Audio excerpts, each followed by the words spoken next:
day number 11 of May Institute on Computation and Statistics for Mass Spectrometry and Proteomics. I am very happy that so many of you are back with us on the last day, that you are not too exhausted. I'm also happy to have an opportunity to talk about a very, very important topic. So a lot of the discussion so far has been oriented more around using software or using statistical or data analysis tools for various purposes. And today, last but certainly not least, we will have a session which is dedicated more to people who actually write their own code, and specifically write their own code in Python, because it is really important to develop tools and software in ways which are scalable to beyond one data set and one particular analysis, but the tools that can also be used to reproduce the analysis later on, and can also be used to share not just the analysis results, but the code itself. And so I'm really, really happy to introduce our speaker and our instructor today. So Tapley Hoyt has an undergraduate degree in chemistry from Northeastern University. So I'm really, really happy to have this connection. We actually didn't know each other back then, but I'm really happy to have a fellow Northeastern graduate with us. Tapley went on and received a PhD in computational life sciences from the University of Bonn in Germany. And Tapley is actually joining us from Germany right now. So even though Tapley is in Germany physically, he is a postdoctoral research fellow in the Laboratory of Systems Pharmacology at Harvard Medical School.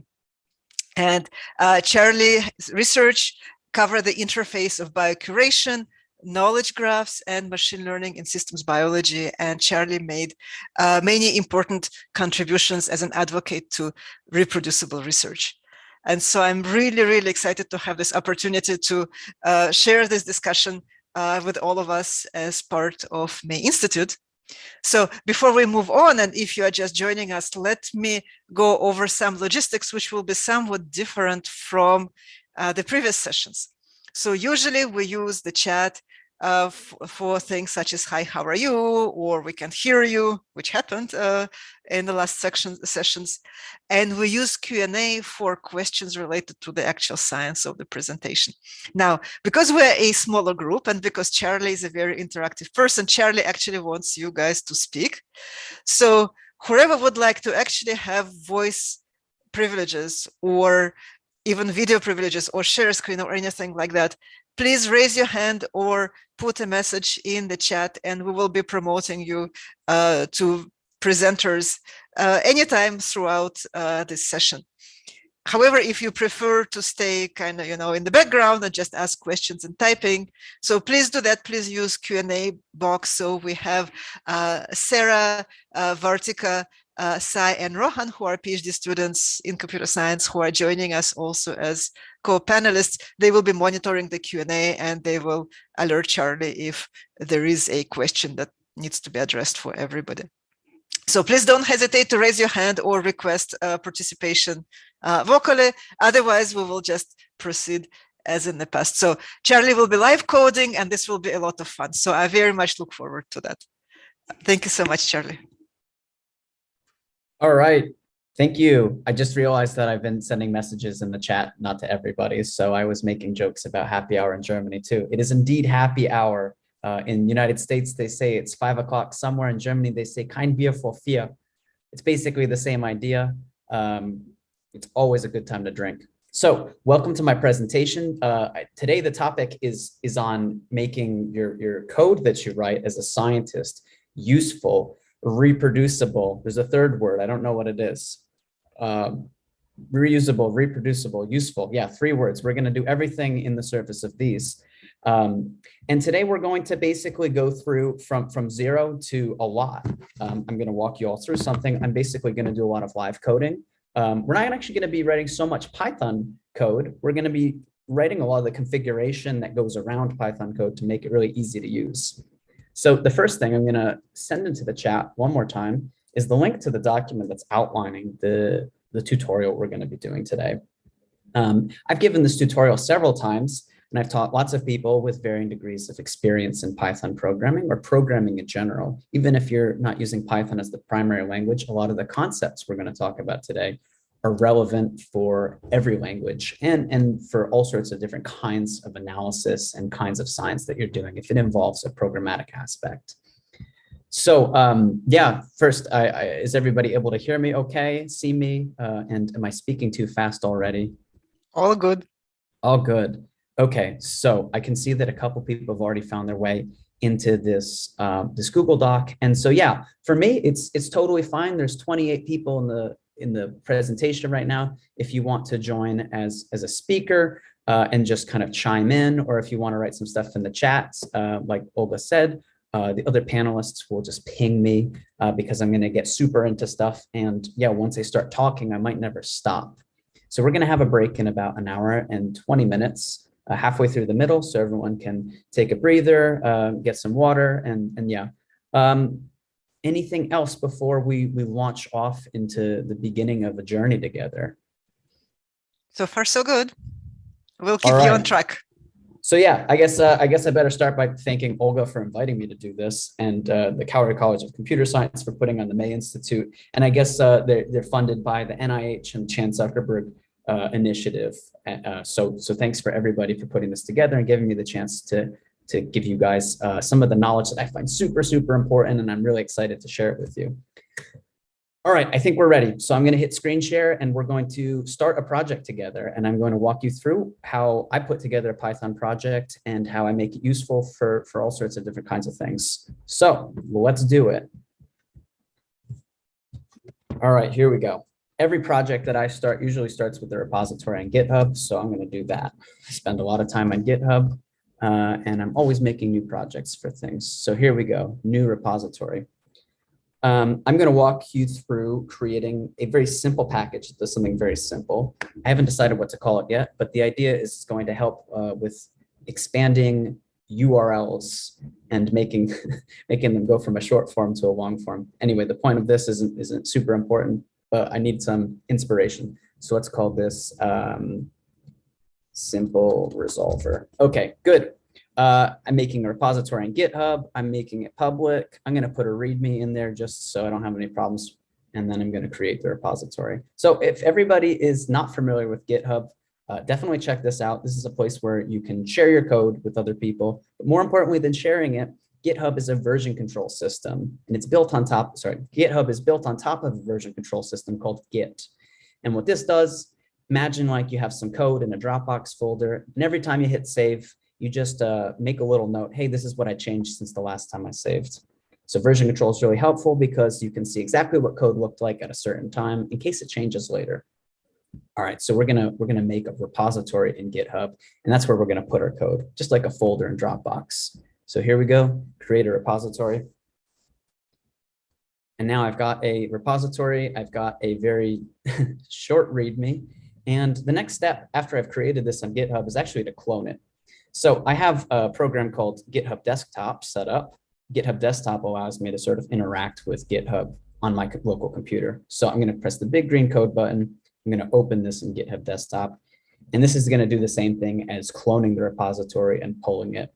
Now, I'm not a huge fan of Git, to be honest. It's a very complicated program, but we only need to do very simple things most of the time, which is like committing files to the repository, pushing them from my computer onto the GitHub system, and then double checking if anybody is collaborating with me that they've made some changes. I'm going to pull it back. But we don't have to do that because it's just me right now. So here we go. I'm going to clone this. All right. So now it's in my computer. Next step, I'm going to go ahead and double check that that's in the right spot. So now I'm in my terminal.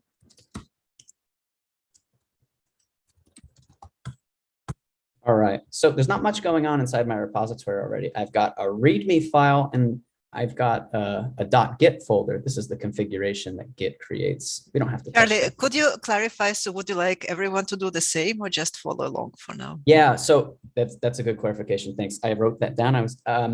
I've given this presentation before where I had people follow along and do every step at the same time. but there's actually so much stuff that it might be a little bit difficult to follow along. So I'll invite people to give it a try, but I'm probably not going to stop periodically and wait for people to catch up, because at some point, if you fall behind, then we won't be able to finish. So, we're going to have a recording of this.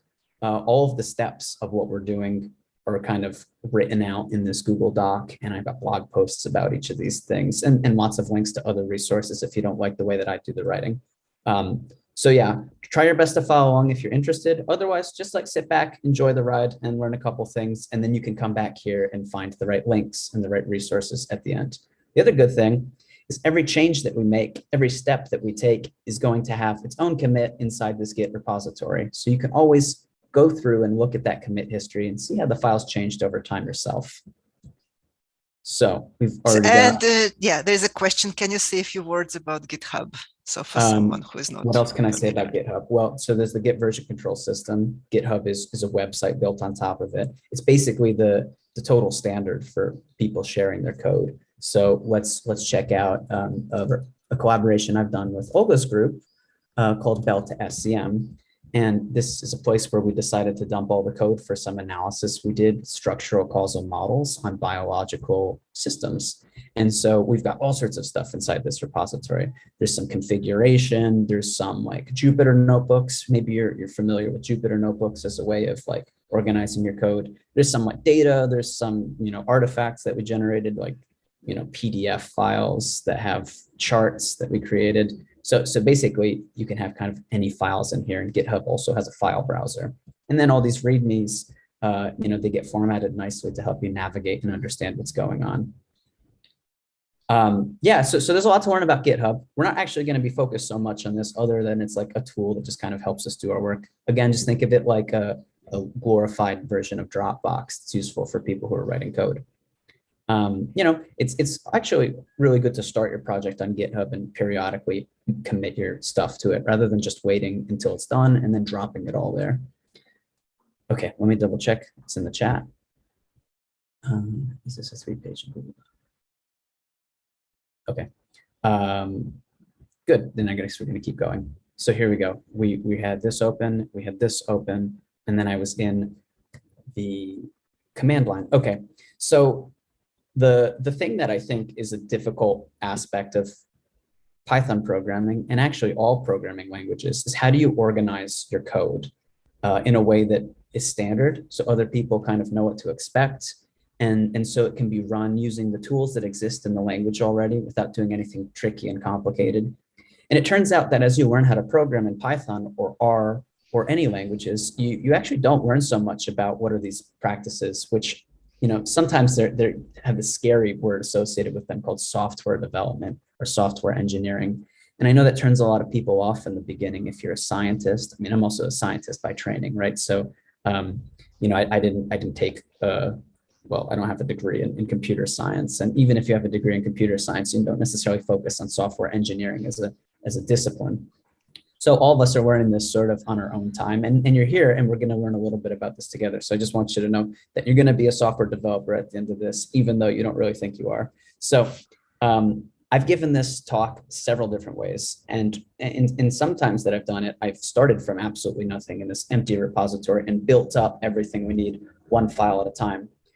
It turns out that it's very difficult to stay on track with this sort of thing. And so I'm going to do it the opposite today. What we're going to do is we're going to basically create the entire package. We're going to create all of the stuff that we need using a template. And we're going to go in and fill in all the stuff that we need.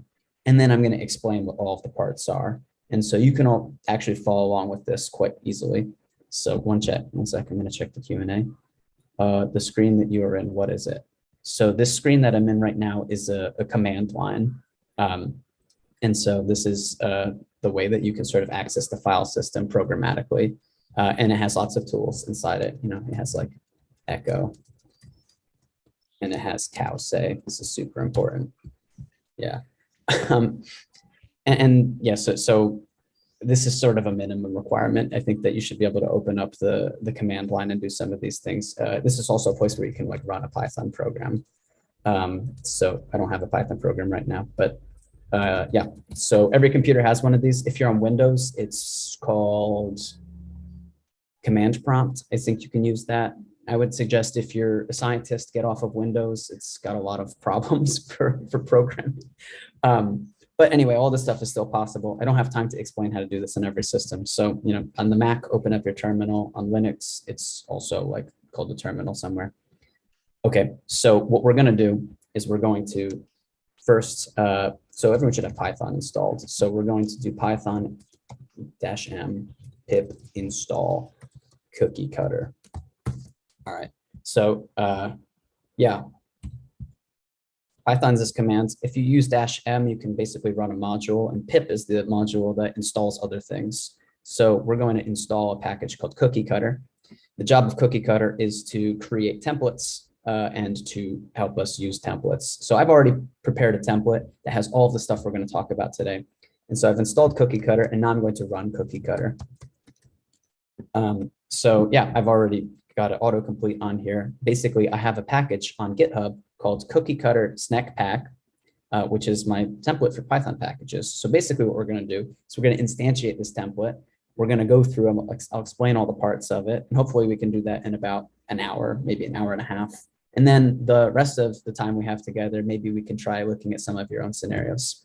So without further ado, I'm going to basically run this cookie cutter. So GH means like GitHub. I could also have written out the https://github.com/, but this is just a shortcut. So we're going to do this. It says you've downloaded this. You want to re-download it? So yes. Now it's going to ask a couple questions. So what's the name of this package? So this package is going to be called the simple resolver. And to stylize the package, I'm going to write it like this. So the first one needs to be like a valid Python package name. So it should have like underscores instead of spaces. It shouldn't have dashes in it. Shouldn't have any numbers in the front. It shouldn't have any trailing or leading underscores. Python packages usually look like this. It's called kebab case. And then package name stylized, we can actually write it out with like normal looking letters. A short description, this expands and contracts queries. Okay, we don't have to know what that actually is. All right, it lets you put in the author name, so I have it default to me. You should put your own name, email address as well. GitHub organization, yeah, so this is your username on GitHub, and then GitHub repository name, that's the name of the repository I made on here. So it's almost the same, but it has a dash in it instead of a underscore. And typically with URLs, you use dashes, but Python packages use underscores. So just keep that in mind. All right, do I need a command line interface? Yes, sure. All right, good. So now I'm going to open up the Finder. And so basically what just happened is it made this, sorry, I know this is a little bit small, but it made this folder called simple resolver, and inside it is everything I need for the package.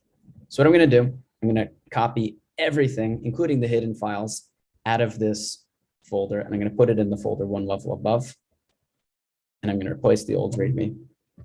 Okay, so now I've got all sorts of stuff going on in here. I'm going to go back to my GitHub desktop. GitHub desktop now shows me the diff. This is all the things that have changed since the last time that I saved my GitHub repository. So you can see all these green pluses mean new files. Yellow squares means a modified file. So you can see the green lines are the new lines, the red lines are the old ones. Yeah, and so it's added all sorts of stuff. It's added some badges. It's added some information on how to install the code. We're going to get to like how all this works. Basically, I'm going to already make a commit. I'm going to say initialize package. So quick question for everybody. Is the text too small on my screen? Are you able to read this, or should I make the text bigger? Looks reasonable on my screen. Okay, good. All right, so now I've got the code here. Navigating through the file browser isn't so great, so I'm going to open up PyCharm. This is an integrative development environment. PyCharm is free for students. You can download this using your university or like academic institution email address. I would highly suggest it. It's a great piece of software for organizing your code. And so it works for Python. It also works for other programming languages. So I'm going to go ahead and open up this project that we just created. Yeah, and now this is a little bit better way of browsing it. So for PyCharm, the first thing that I want to do is I want to look at the source folder. And I want to note that this is going to be where my code goes. So I'm going to right click on that, mark the directory as sources root. Yeah, I'm going to try and keep the PyCharm stuff like as minimal as possible. This is basically one of the only settings. All right, so we're going to jump back a little bit. We're going to go to the web browser. So before this web browser just had this simple README. I'm going to refresh this because remember we just committed that code and pushed it to GitHub, and it should show a lot of new stuff. So we see all the same files are here. Now we've got some of these badges. We've even got some information about getting started. This template says, hey, you should fill in this template once you've written some code. It has some information on how to install the package now. I'm going to get through like explaining how all this stuff works, but basically it's all ready to go. The packages also have a little bit of information about contributions, though typically as a scientist, other people won't make any changes to your code. You might just want to use it. Another important thing is licensing. So when you write code, you have sort of rights to the stuff that you create. Depending on the way that your appointment works, you may also need to license the code to the institution that pays you. But typically as scientists, this isn't a big deal. You can just write your name as the person who licensed it. So understanding a little bit about software licensing is a good place to start today. And so we're going to go to a website called choosealicense.org. Okay. Now it's .com. Okay, so yeah, when you give other people code that you've written, you actually should write a license for it. And so there's a couple ones that are basically the easiest ones to use. And so one of the ones that I use all the time is called the MIT license. And the idea here is that if people can use your code, they can kind of redistribute it, they can change it, but they should attribute you when they use it and when they change it. This is kind of what we expect as scientists. Like, it's not the same exact thing as they should cite you, but if they're redistributing the code, they should basically say that it's from you, and they should say what the changes they made are. So this is the best one maybe for scientists, something like the MIT license or the Apache license or some of the GNU, GPL v3 license. So we're not going to go down that, but sometimes you really want to make sure that everybody's forced to share the code again in an open source way. So anyway, you can think about that. MIT is basically the best way to go. So that's the one that's already in the repository template. All right, so I'm going to start walking you through all of the files that are in here, what they do, why they're there, and how we can basically use them. So let's go back to PyCharm. Let's close this README. So the first thing I want to show you is the source directory. And inside the source directory is the same name as the package that we're working on, simple resolver. And so basically the way that we want to make our Python code is we want to give it a package name. This is super important, right? Like you're importing all sorts of packages that are great, like NumPy and Pandas and Seaborn. And so if we want to be able to import our code, we have to give it a name. And so I gave it simple resolver. So inside the source folder, we make another folder with the name of the package. And then that's where we put our code inside there. So the first thing you notice is there are actually some kind of funny looking Python files with these underscores. So I'm going to open up this one. And so when you see 2 underscores in the Python world, you actually pronounce that as dunder. So this file is called dunder init. So it has double underscore init, double underscore. And every package should have one of these double underscore init files. And this basically tells everybody, hey, look, this is packaged code. And there isn't really anything going on in here. Right now, it's basically just, it's done some imports from some other files, and it's got a doc string, and it has a little bit of information about the encoding, but this isn't like strictly necessary. So let's double check inside this API.py. So if you use this template, basically the way that you can use it is you open up your template and you can just copy all your code into this API.py file. You can write some stuff that does this and that, and then you can basically start reusing it. So I'm going to write a very little amount of Python code. And so what was this package supposed to be? Yeah, so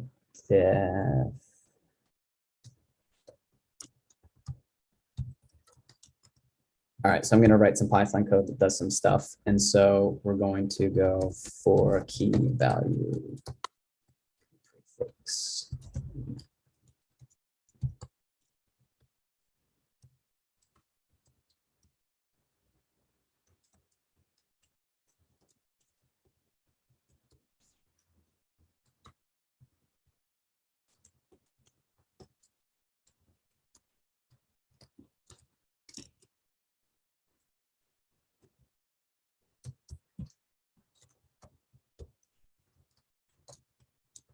Okay, I think we're done writing Python code for today. So I'll explain what this does in a little bit, but I also want to illustrate how is the best way to explain what your code does through this process.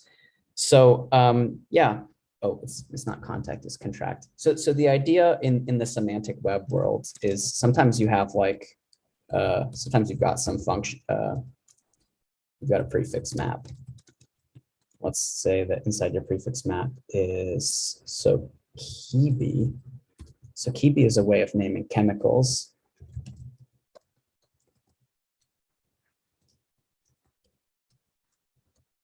And sometimes you have URIs that describe like biological things. Sometimes you want to turn those URIs into a short form.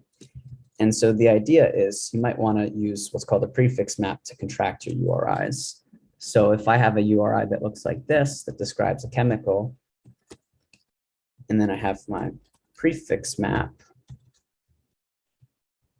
basically what I want to do is get back a short version of this. Let's say, let's implement this differently.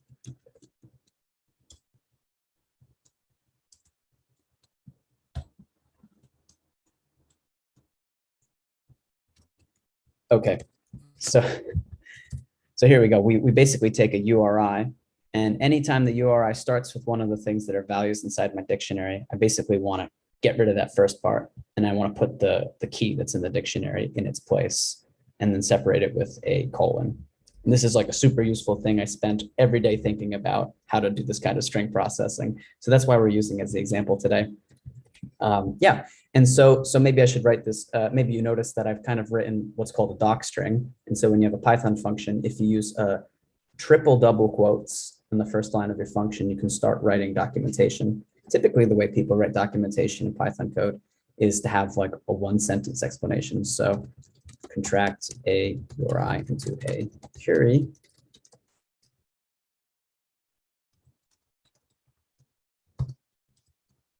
Yeah, so people write documentation like this. Typically, they use a very specific kind of language as well. So the way the sentence is written, it's actually like a command. It's in the imperative mode, which means like, imagine the way you write doc strings is like you're yelling at the computer to do something.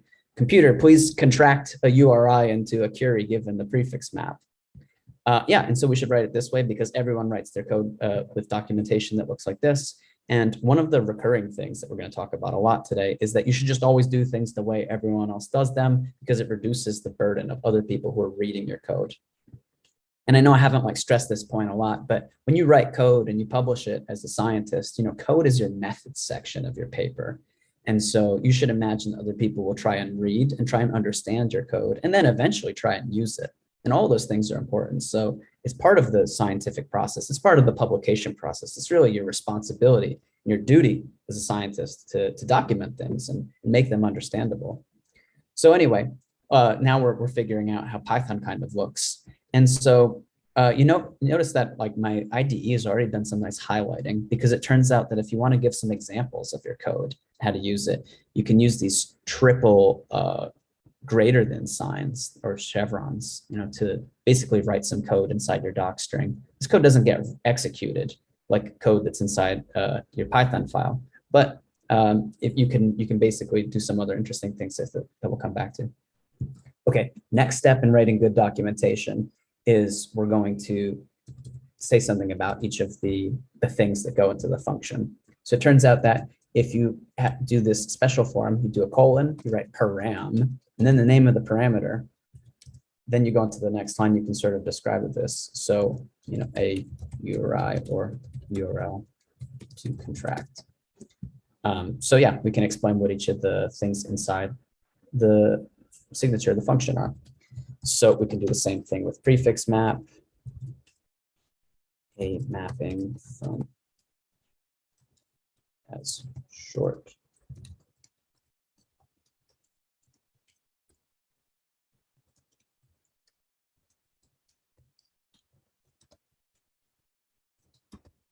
Okay, so I've written my two inputs, and then I can also say returns and say kind of what the output is. So a contracted URI query.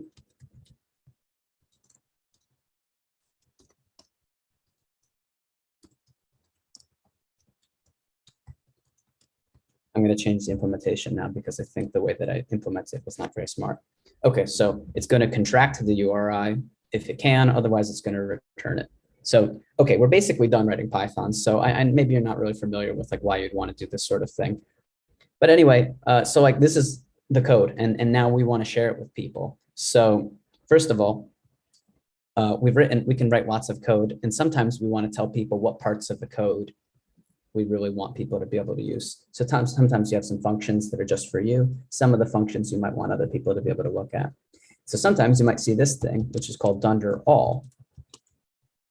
And basically what dunder all does is it lists all the things that other people should be able to look at. So we're going to say the name of the function contract is one of the things that people should look at. All right. Next step.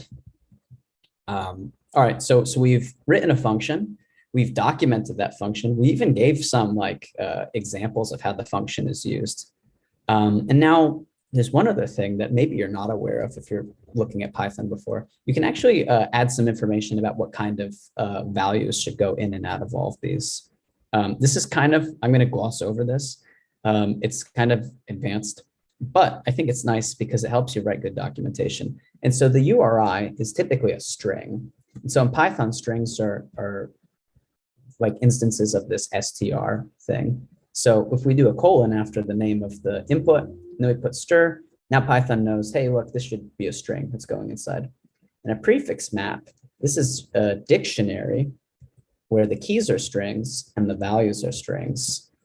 And so this is how you annotate that. I'm going to double check in the Q&A for the current one. Okay. Yeah.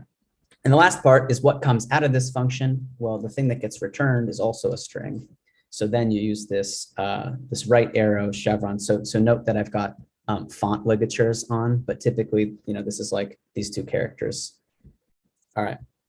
So this is all really useful. Imagine that doing this kind of annotation helps other people understand your code better. Now, you don't have to do this. And not all code is so easy to annotate with types. This is a lot of stuff to learn. So if you want to know more about this specifically, you can look up something called MyPy. So that's MYPY. You can, and an optional static typing. So this is like really, really interesting. It's pretty high level. So I'm not going to say any more about that right now. All right. In the Q&A, somebody asked. Okay. So next step. Basically, we've got, all the code that we're going to write today. And now the question is, how can other people use this? Like, when you're writing Python code, you typically do something like this. You do import numpy as np, and then you do np dot zeros. Hold on, my computer's getting a little slow, so I'm gonna wait for it.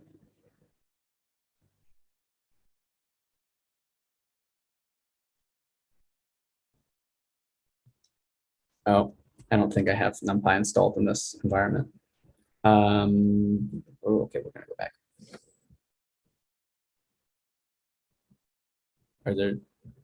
Sorry, I keep seeing stuff on the Q&A popping up. Okay, next step. So we've written some code. Now we want to make sure that people can use it. So the first thing we're gonna do is we're gonna look into this. What are we gonna do first? All right, so we've got our source folder. We've got some code inside this. Note that we didn't really talk about these other ones. They're just gonna sit there for now. We'll come back and explain what they do in a little bit. The next thing we wanna look at are these files, the pyproject.toml and setup.cfg. These are very scary sounding file names, I agree. And they're the ones that contain all the information that tells Python how to install the code and how to reuse it. So people can use pip to install your code. And so we're gonna open those up. We're gonna look at all the bits inside them. I'll explain what they do. And then, then we're gonna basically show that we can already install this code and use it. So first step, let's open up setup.cfg. So I'm gonna go from the top to the bottom, just explain these lines one at a time. I think everything's pretty self-explanatory, but you have to know what this stuff is. You have to, so you don't have to remember all of it by heart. I actually don't remember all of it by heart. I just kind of reuse the same stuff every time. So in the beginning, we're using a CFG file. So if you've never heard of that, CFG files typically have these headings inside square brackets, And then they have like lists of some keys with an equal sign and then some value that comes after. So it's like a 2-level dictionary.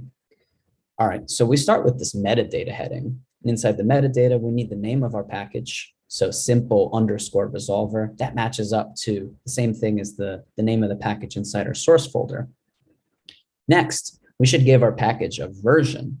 And you can see that the template's already filled in all this stuff for us. So we're going to start with version 0.0.1-dev. This is about as low as it gets.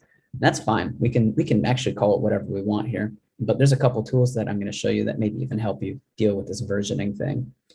Maybe for a lot of code that you write, you might want to just call it like version 1 and like that's it. And that's okay too. Next thing is we're going to give a short description of the package. So I wrote this back in the beginning when I was in the command line. So this package expands and contracts queries, like good enough for now.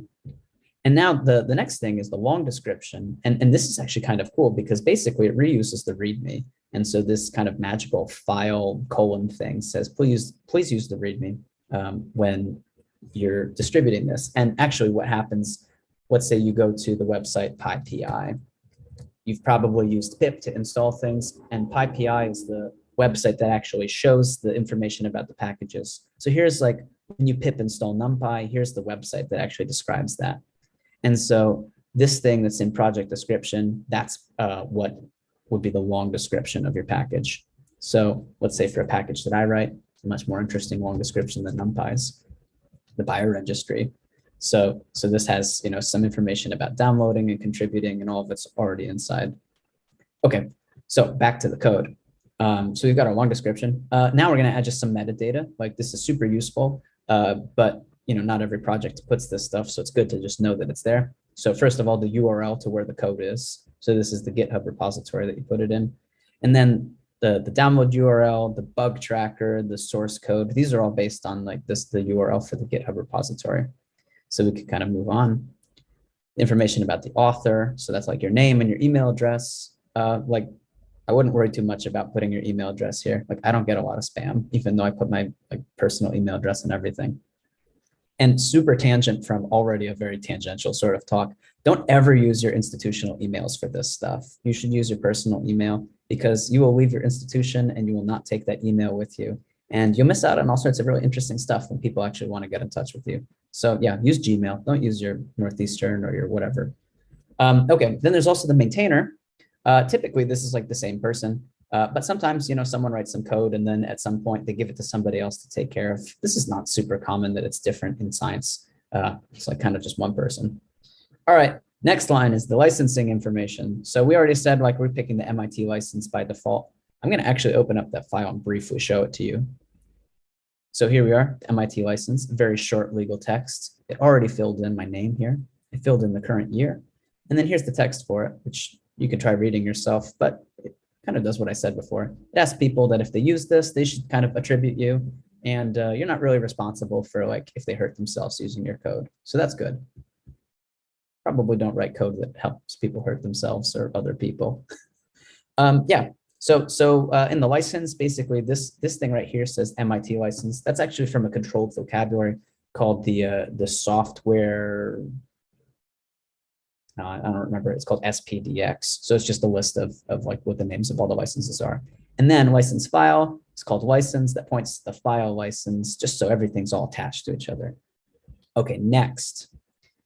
We can actually gloss over these classifiers and keywords. They're basically just ways that people can search for your code and a little bit of structured information about the code itself. So let's say like in the keywords, you might, like if you're a biologist, you might put biology, or you might put, mass spec or computational proteomics or something like that. I don't know, whatever your package is about, you can add your own free text keywords, right? There's a couple to-dos scattered throughout this template of stuff you're going to need. All right, the next section is the options section, the options header. And this is really, really important. Now this answers the question, what do people need to install with pip ahead of time before they can use your code? And so I have a couple opinions on code that everybody should be using, but you're going to probably want to put your own requirements here. So typically people are using stuff like, so let's move these around. We don't need any requirements now, but this is a place where you might write NumPy. Maybe you're using pandas. Maybe you're really fancy these days and you're using like Torch, PyTorch, or maybe you're using, I don't know, Dask, some really cool data processing libraries. So this is where you would write down that list. This is the only place in the package that you need to write down the list. A lot of people are pretty used to writing down stuff like requirements.txt files or creating these awful looking conda configurations. You don't need to do any of that if you've got this. So this is better, it's simpler, and it's more portable for other people. If you have stuff like conda configurations, then people really can't reuse it so easily. Even though a lot of the times I think people do think that conda makes things reproducible. It's not really the case. All right, so I'm gonna leave a couple of these things in here, but we don't technically need them. All right, next, it's time for the hand waving part of the talk. So here's some random options. So zip safe should always be false. You don't need to know why, it just should. Include package data equals true, like also just leave this how it is. Here's the Python requires. So if you're using features from the newer versions of Python, you should tell people like, hey, this doesn't work on old versions of Python. All right, and here's really the hand wavy part is like, where's my code? Here's the configuration that it's worth copy pasting every time. And basically what this configuration does is it says, look, we're using a standard Python packaging layout where there's a source folder, and inside the source folder is the name of my package. And that's where you need to look. And that's what these 5 lines or 6 lines, 7, yeah, that's what all these lines do. Always use these exactly how they are. Don't touch them. All right, the next one, we're going to skip this because we're not going to need any extras for now. We're going to skip this one too. We're going to skip this. We're going to skip this. We're going to skip, I think we're going to skip everything. Yep, we're skipping everything. Okay.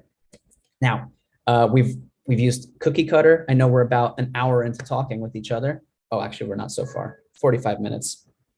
We've written a function. We've sort of organized it. We've looked at some totally crazy, arcane-looking configuration. And now it's time for us to actually install the code and show that it works. So we're going to come back in here. And we're going to realize that there's some problems, and we're going to sort of get rid of all that. We're going to start over. All right. So I'm going to change back into here. I'm going to create a virtual environment. You don't necessarily have to do this. But I like to use virtual environments to make sure that my requirements all do exactly what I expect them to. All right. So by the way, while that's preparing the virtual environment, I'm actually going to get rid of, never mind, I'm going to leave them. Okay, so I think everyone's pretty familiar with doing something like pip install a package, and then you sort of hit enter, and then it contacts this website we just looked at, it downloads the package, it installs it. It's giving us a little bit of a warning right here. This warning isn't super important. It's just saying, hey, you're using an outdated version of pip, so why don't I just upgrade my version of pip so it stops giving that warning.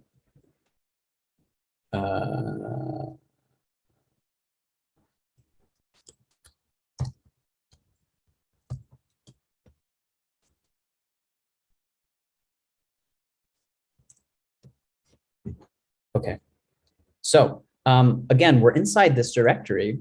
That's where all of our code is. And so let's like look at all the files in here. Remember, this is like, you've got these setup configurations. You've got some other files we haven't looked at yet. We've got some license information. We've got the README. We've got our source folder. It's time to install the code. And so the way that you install code that's in a folder that you're in right now inside your command line is you do pip install dot. And rather than saying the name of a package you want to install from PyPI, dot says, hey, use this directory. We're already in a place with code. Please install that.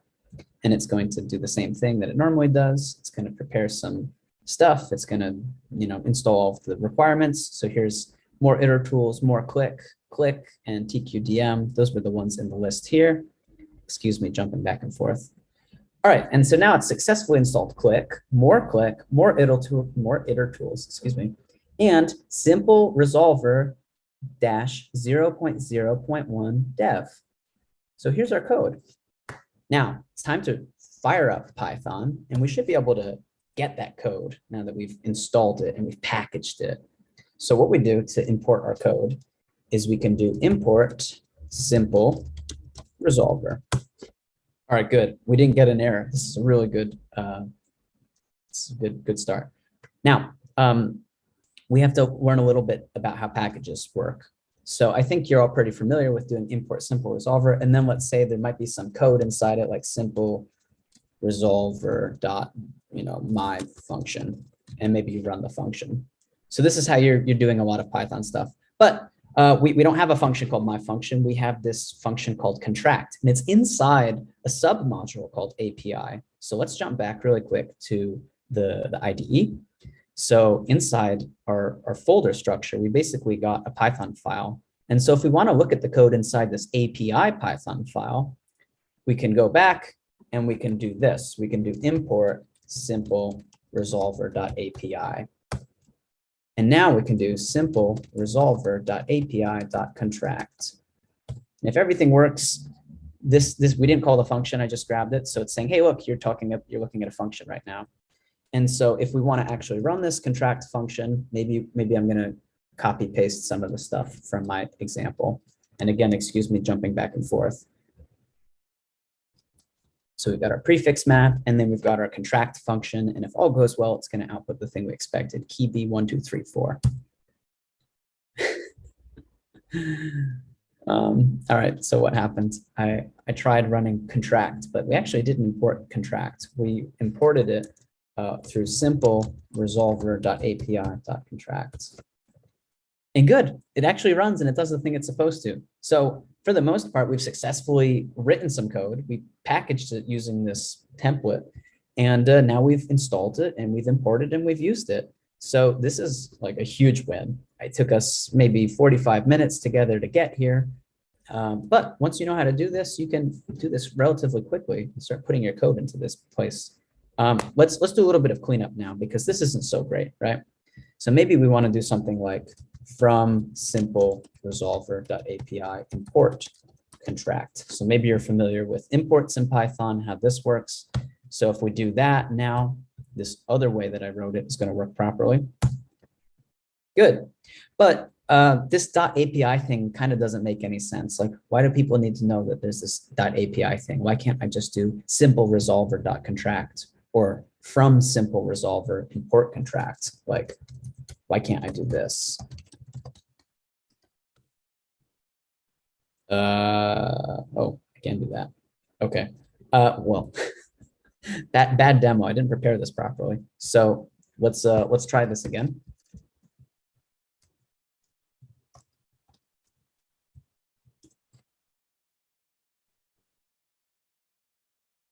You know things are going bad in a demo when you expect it to go wrong, but it goes right. So we're going to start this tiny part of the demo over. So we're going to fire up Python. We're going to import simple resolver. And then again, I sort of ask, like, why can't I do simple resolver.contract? And it says, hey, attribute error, simple resolver doesn't have an attribute contract. So like, first of all, what's an attribute? And second, like, why not? So basically, the thing that we're going to learn about next is what this init file does, this dunder init file. And so basically, dunder init, let's jump back here in case you forgot where this was. That's this file right here. One of the other ones sitting inside the package next to the api.py. And so basically what happens when you import simple resolver itself isn't a Python file. It's a directory, excuse me. And so inside that directory, there's a dunder init.py file. And so when you import simple resolver, it actually looks at this dunder init file and it says, hey, I'm going to import that. And so right now, there really isn't anything going on in here. By the way, just to prove that this simple resolver is actually just a nice facade for this init file, I'm going to actually introspect on this doc string. So you see this expands and contracts queries. That's the same thing that was inside the init file. All right. So basically, the init file does a couple things, but one of the best things that we can do with init is to organize our code and to make it easier for people to access some of the nitty-gritty details. So let's say that what we do inside our init file is we import the contract function out of API. So we do from .api import contract. Huh. Funny how the inflection changes the meaning of the word. Okay, so let's just look at the anatomy of this for a second. If we're familiar with imports in Python, you know that you can do from some module, import something inside the module. But here we've got this funny dot right here. So when you're in a Python package context, the dot means, hey, inside the same directory that I'm in, so this init file is right here, inside the same directory is another file called api.py, which we have. We already looked at that. And now I want to import some stuff from that. And so here we go. We import the contract function, and now we're sort of good to go. So let's close this Python. Let's open this Python back up. And now let's try doing this one more time.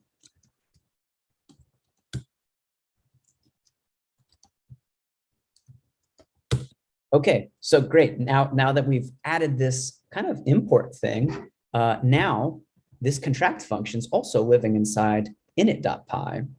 And now it's available for us to grab here. Now let's do one other thing that we kind of forgot about from last time is we maybe are going to import lots of things in here. And just to be really careful, we're also going to do this dunder all. And we're just going to make a list of the things that we really want to make sure that people can grab, just in case. Again, this is like not strictly necessary, but it helps people understand what's going on and why it's going on if you're familiar with like what this looks at. Okay. So until now, we've like made a package. We've put some code inside it. We have now looked through the configuration that it takes to set up that code. We've used it to pip install the code. We've sort of gone and tried how we can actually interact with the code and how we can organize it a little bit using the init files and the API files. So I think we're actually in a really good position right now, because if you're a scientist, this is almost all you need to make your code reusable. From a very like superficial standpoint of reusable, like people can install it on their system and they can like get the parts of the code that you use. Of course, there's more, but you know, this is a really good first step. And if you're this far, you're already in a really good shape. So again, for a lot of you, if you're just doing this for the first time, you're going to want to look into this and say, hey, I've got all this code that I wrote. Maybe it was in a Jupyter notebook. I'm going to take that code. I'm going to put it inside this api.py file. And typically, yeah, I don't have a demo for this, but if you're writing code inside a Jupyter notebook, it doesn't live inside functions. Typically, we're going to want to put our code inside functions so it can be reused, because the stuff that goes into the code maybe is like a different file, a different piece of data. And then the stuff that comes out is going to be different as well. So that's what we're going to use functions for. All right, so let's sort of take the next step. Let's look at pyproject.toml. So I think that there's one other bit to the setup configuration that I sort of glossed over inside this. So there's 3 lines inside this file that you need that are super important. So it's the build system, and then the requires, and then the build backend. You don't have to know really what these things are and how they work. In fact, there's already a link here in case you do want to learn more. But basically what this does is it says, I want to use setup tools, which is like the simple version of installing Python packages built into Python. Well, kind of built into Python. And yeah, so once you have this, you're good to go. And then these other pieces of configuration are for other stuff. Okay, next step. So this is, now we're going to go into software development, like hardcore software development worlds, because sometimes you write code and you actually want to test that that code does what it's supposed to do. And remember, we already wrote this sort of almost like an implicit test where we showed like with some input data and some output data, or with some input data, we get sort of an expected output. But, you know, we want to make sure sometimes that our code does a lot of different specific things. So I want to show you how to write tests for your code using sort of the Python style of writing tests. Now, the good news is the template's already taken care of a lot of this for us. It's created a tests directory. Inside the test directory, it's already given us sort of an example, very trivial test. So we're going to open up this test version. And I'm going to walk you very quickly through how this looks and how to use it. So inside this Python file, this isn't part of your package anymore. This is going to import code from your package typically. And it's going to also use a testing framework. So I'm going to give the example with unit test, but there's a lot of different ways to do this. Anyway, the same ideas will be applicable for all the different frameworks. So there's also things called PyTest and nose and so on. So basically what I do is I'm going to create this class called test version, and it actually inherits from this other class, which is called a test case. Basically what this does is it makes this class know that any function that starts with the word test is got tests inside it.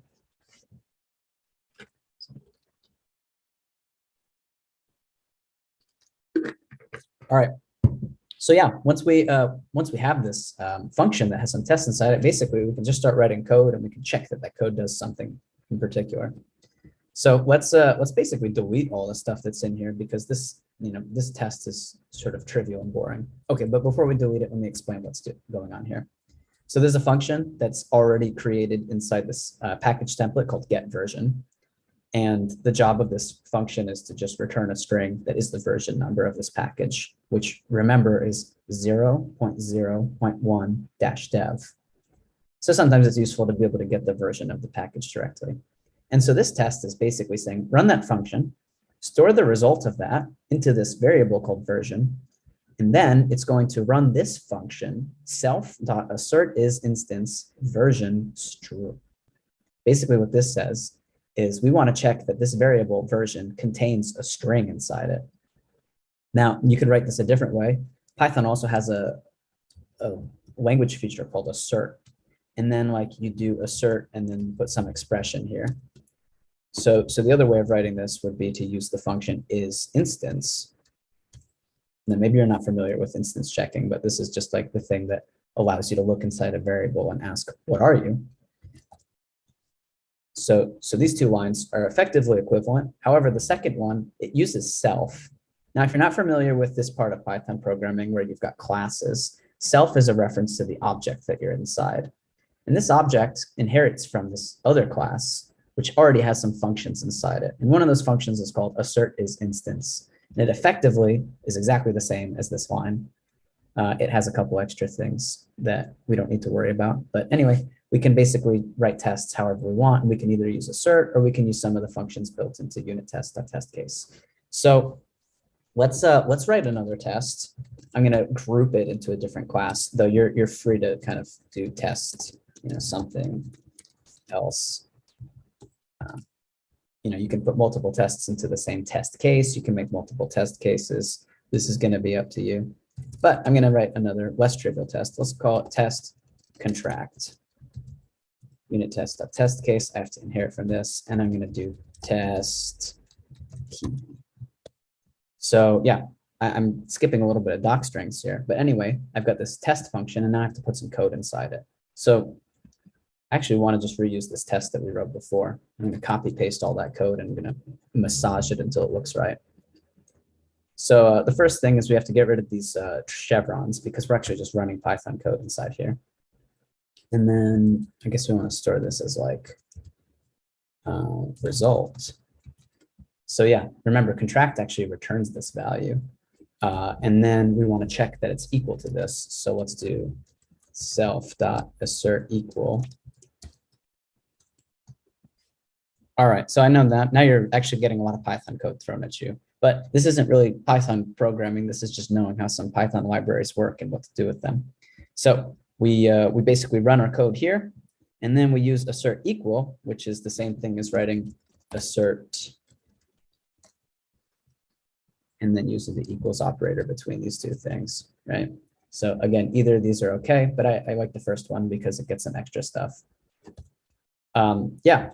So we forgot something though, because there's this contract function. We actually need to import it. So remember we did from simple resolver import contract. We use that in the command line. We can also use that inside this Python file. Okay, so the great thing is because we're inside an integrated development environment, it's already saying, oh, look, I can tell you're writing tests. Do you want to run the tests? And these little green arrows are popping up. So I'm going to say, yeah, let's run those tests. So let's see if this works. I think it's going to fail. And I think it's going to say, hey, you didn't install simple resolver. So stuff is happening. It's confused. And this is actually a really good jumping off point to the next part of the talk. So we've got, I think about, oh, no, it worked. This is nice. Okay. So it ran the tests and it found they all did what they're supposed to. So that's good. But let's show what happens if you write a test where it doesn't do what it's supposed to. Let's say I'm actually supposed to do keyboard with capitals. Okay, so this is gonna give a different string than the one that we expect because I've changed the input data. So let's run that one and let's see what happens. Okay, wow, okay, it gave us lots of information. It said, hey, look, this one failed. And it says, here's the string that you got, here's the string that you were expecting, or here's the string you're expecting, here's the string that we got. Yeah, and so it's giving some feedback. Say, hey, look, your implementation's wrong. Maybe you want to go and fix something. Now, we engineered this to fail because we put the data in wrong. The realistic scenario when you're writing tests is that you understand how the code should work, but you don't know if you implemented it correctly. And this helps you to encode that in more code and then, to be able to check. The even better thing is once you have tests for your code, you can be a little more confident if you ever have to update it, that you know that it still works properly. And writing unit tests is not the glamorous part of being a scientist, right? We're already like 3 levels removed from the glamorous part of being a scientist and publishing in Nature, for example. But this is how we make useful and reproducible and reusable science. And if you want to publish in Nature, maybe you don't have the same incentive structure. So let's bar that whole philosophical discussion about publishing and let's just keep doing really good stuff here. So notice that I'm living in my Python IDE right now in PyCharm, and I pressed the nice green button and it managed to run all the tests. And remember, Charlie from 2 minutes ago wasn't even sure this was all going to work properly because he forgot how these environments were all installed.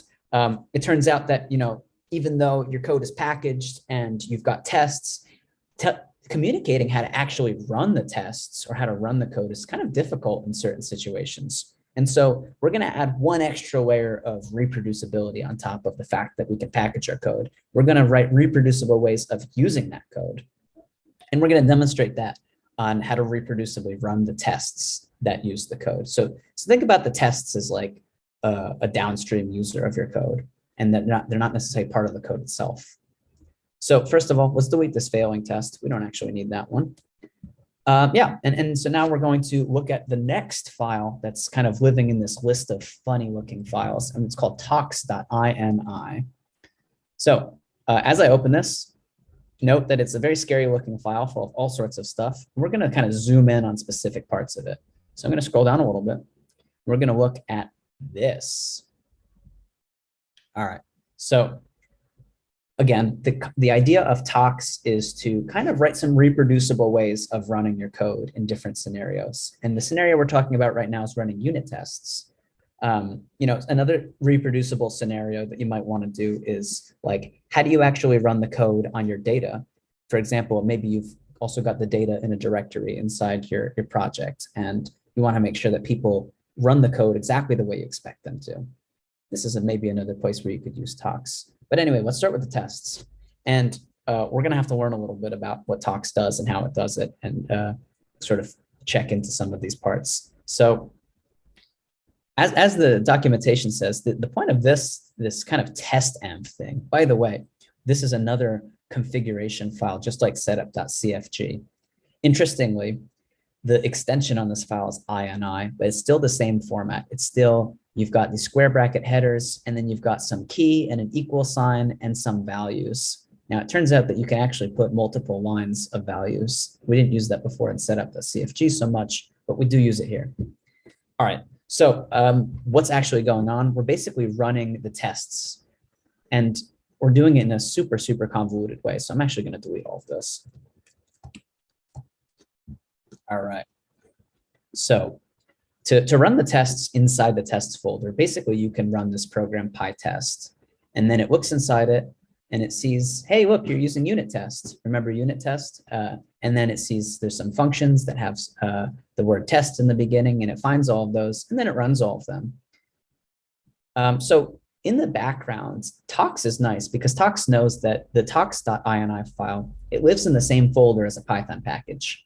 And it knows to install the code in the same folder sort of before it runs any of these commands.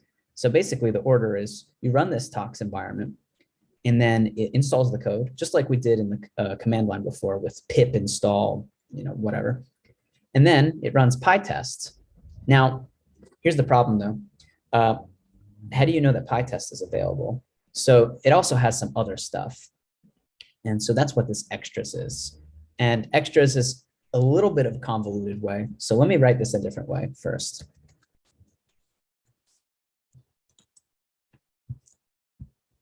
So this way of writing it now is deps. This is another list of extra dependencies that your code doesn't actually need to run itself, but the environment that runs the tests needs them.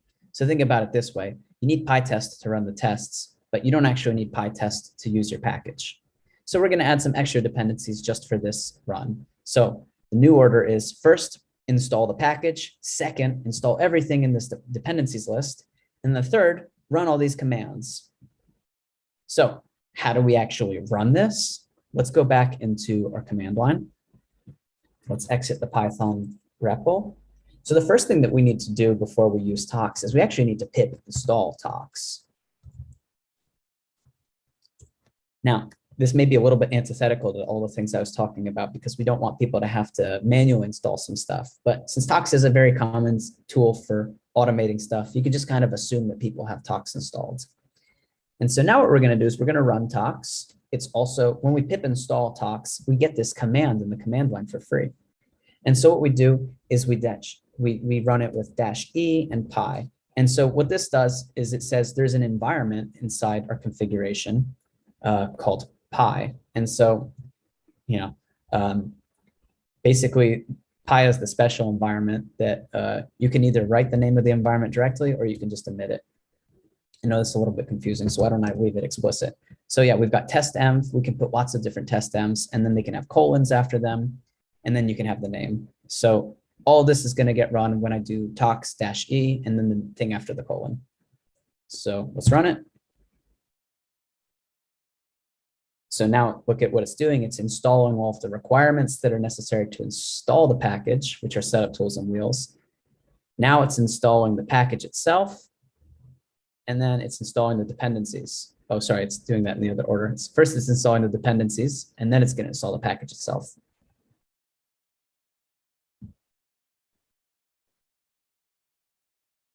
You can sort of disregard all of this text. Don't worry about this. Okay, so great. Let's double check. So first thing, it installed the dependencies that we need to install packages, so kind of meta. Then it installs the things that we explicitly said in the tox environment. And then it installs the actual package itself here. And then it runs this PyTest tests. And now you can see it ran 3 tests in 0.04 seconds. And it succeeded, and it gave us a smiley face. Yay. All right, so yeah, now we've sort of reproducibly run our tests, which, like, I guess at this point seems kind of like boring. Okay, fine, you wrote some tests and you ran them and they don't really do anything. But at least this is like the structure for it. So let's double back to this thing that I changed. Originally, this said extras and then tests. So it turns out that maybe rather than making this tox file full of all the information about what you need to install it, maybe we can more reproducibly keep track of the kinds of things you need to run your tests. So let's backtrack into another file where this configuration actually lives. So now we're back in the setup.cfg file, and I glossed over a couple things, like, for example, this options.extras require. And basically what extras require means is you can list different groups of packages that might be useful for some non-core features or some extra features of your package. So one example is I made a list of all of the code, all the packages you need to run the tests. So originally this was PyTest and coverage. Now I simplified the way that the test running was, but originally it used coverage as well. You can see in this list, there's also a list of all of the packages we need to build the documentation, which we're going to get to after the break. And then there's nothing else here, but other packages that I've written have all sorts of different kind of extras depending on what sort of functionalities you might need that not everybody uses all the time. Okay, so this is the name of the extra, tests. And now back in talks.ini, that's the extra here. So basically this says check in setup.cfg for this extra. This one has PyTest and coverage.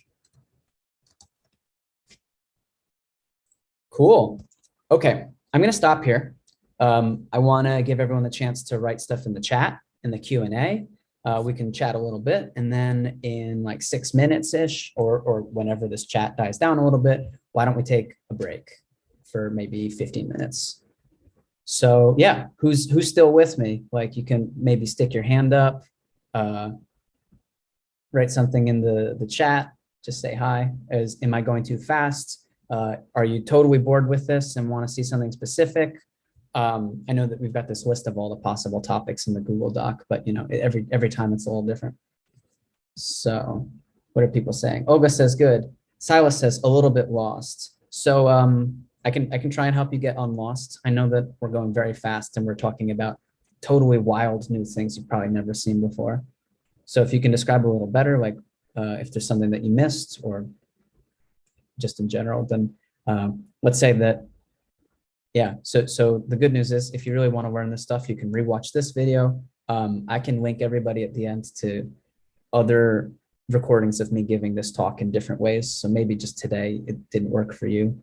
And then I also have links to all sorts of the resources where I learned all of this stuff, from reading various blog posts, watching some videos from other people who really, really care about Python programming. And yeah, those would be good places to look at this kind of stuff if you want to hear it from a different person and a different perspective. Okay, and Olga says, let's make a recap. So far, what have we done? We started the day with sort of the goal to learn a little bit about how to make our Python programs more reusable, reproducible, and ultimately useful. And we want to do that because we're scientists and we're using code to help us do our jobs, to investigate various parts of the universe. And a lot of us aren't trained as programmers, and we're doing this.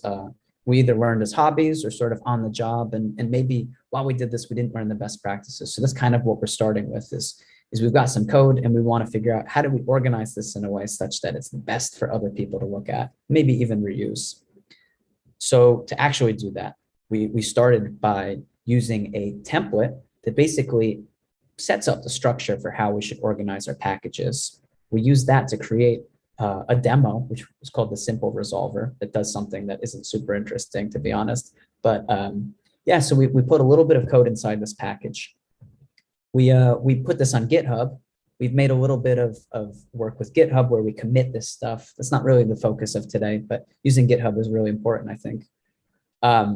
Yeah, and so after we made our package with the template and we put some code inside it, we learned a little bit about how the structure of that package looks and where we're supposed to put our code, a little bit of specific stuff about Python and like maybe the dunder init file, what this does. And then we looked into the configuration that's necessary to take this standard package structure and make it possible to pip install it. The same way we pip install stuff like PyTorch and NumPy and pandas, and then gave a little bit of a demo on how we could get that code that we'd written inside our package and use it. So you can think like, maybe I write some code in a packaged format, then I import it in my Jupyter notebook where I do my heavy analysis with it. Yeah, and so we did that and we showed that we can kind of get our code, we can implement it, we can organize it a little bit so it's looking nice and easy to import using this init file again. And then we built on top of that and we said, all right, we know how to write code and import it. Why don't we write some tests to double check our code actually does what it's supposed to? And then we used unit tests to write some of those tests. And then on top of that, we used talks to create a configuration to reproducibly run those tests.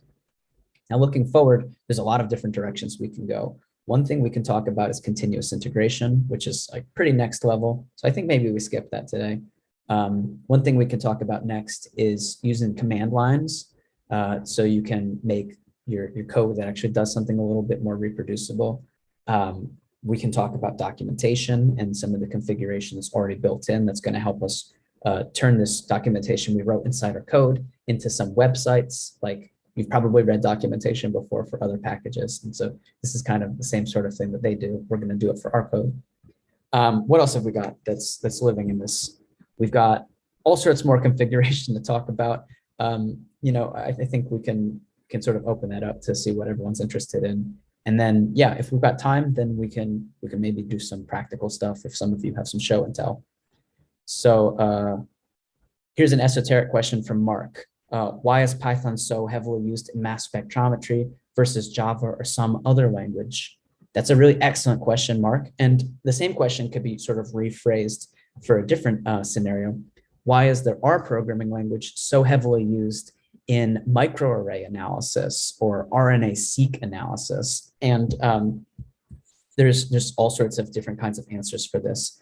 It just happens, I think, that people working in mass spec like Python and maybe the really powerful tools that people are using these days. I'm not like super familiar with them myself. So even though this week and last week have been about a lot of this stuff, like I'm not an expert, let's say.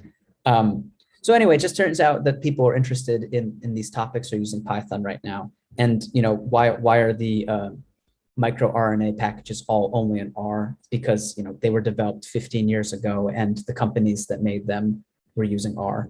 And like that was what people were writing. And so there's no like really good answers other than the second part of the question was like, why not use Java? Java's the worst and it's really hard to learn and it's really hard to read, and don't use Java. Sorry, it's a very hard line perspective. Java's got all sorts of really useful software written in it, but it's definitely the case that it's not approachable and it's not so easy to use as Python or R. And so if you're a scientist who's got to learn how to program to do the job, like use a programming language that's easy and gets the job done without thinking too much about this other stuff. All right. So Aaron wrote in the chat, it would be helpful to see links to any resources, especially for learning reproducibility and readability of codes. So first thing I can do is, you're already listening to me, so I might as well do a shameless self-promotion. I read about this stuff a lot on my blog, in addition to other things that might make your eyes glaze over. So you can look through for some of the posts that I've written about Python programming and packaging and reproducibility. And a lot of those have references to resources that I've read. Another place to look, let me get a link for this, is I've sort of collated this list of the best Python programming talks. And this isn't just on packaging and reproducibility. Some of it's also on thinking about writing algorithms and about just like programmatic thinking. And so this is like a playlist of the best Python talks from organized from most beginner to most expert from beginning to end. So you can look at that and learn some things. And a lot of them are short talks, like 20-minute talks. Some of them are longer ones. Like I definitely have sat through a 3.5-hour talk on how to hack the import system in Python. And it blew my mind. And after that, I sort of like started seeing things differently. So if you've got 3.5 hours and really want to blow your mind, try looking at something from David Beasley.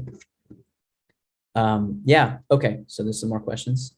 Where is this list of programs? Sorry, Mark, I don't know what the anaphora of list of programs is for.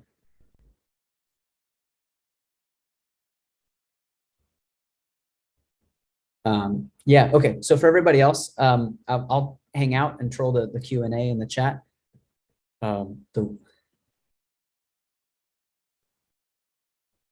Okay, maybe Mark was thinking about the list of programs for Python and mass spec, or the list of programs for like microRNA analysis. I will refer you to Olga to maybe put the right links to some of the other programs that we chatted about throughout the last week and a half, 2 weeks in the May Institute. For maybe I can give my perspective on R versus Python specifically for yeah. mass spec. Sorry, I changed my setup. I don't have the video, but essentially both are very good and both are very useful. So it really depends on your purpose.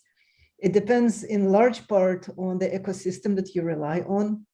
So for our lab, because we do things which are mostly statistical in nature, there's a lot of statistical libraries that we can leverage for what we do in R, so that R is useful for us. Also, R has really good data visualization capabilities. So that's also very helpful. On the other hand, for all things deep learning, Python definitely has much better ecosystem than R. And so newer tools, especially for processing raw mass spec, like doing spectral libraries, Diane and like all of that, this is clearly Python based. I would also say that Python probably is better designed for like pure like software development because R was not designed for that primarily, but that's a matter of preference, I would say. But in our lab, we are bilingual, we use both. And it really depends on what type of ecosystem we want to leverage for a specific project. It's also the case that most modern programming languages, including both Python and R, have ways to interface with other languages and use the code that's written in them in a very native looking way. So well, actually, this is very much true. So some of the projects in our lab, they will call some other language underneath, and the user would not even realize that they're working with a different language. I mean, in fact, if you're using like the numerical packages in Python, you're using like Lua and you're using COBOL and like some of these like archaic languages that are super powerful, and you don't even know it because it's sort of wrapped and packaged really nicely. In fact, like some of the stuff that we're working on with Jeremy together, we're wrapping like our code in Python to run some of these different analyses, like with the causal inference. Okay, so yeah, let's leave it at that. Let's take 20 minutes and let's start again at 15 minutes before the hour. So East Coast time, that's going to be 12:45. Germany time, that's going to be 18:45. Does that sound all right for everybody? Sounds good. If 20 minutes is too long, we can all just chat in the chat. And yeah, so take your time. I'm going to leave the video off in the meantime. So enjoy your break.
All right. We ready? Yep. Good. Next time we do a full rendition of the bossa nova in the middle instead of just a late jam.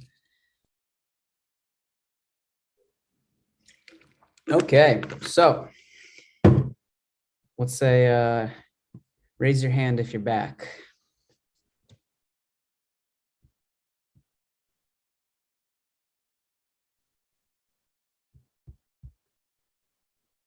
Okay, not bad.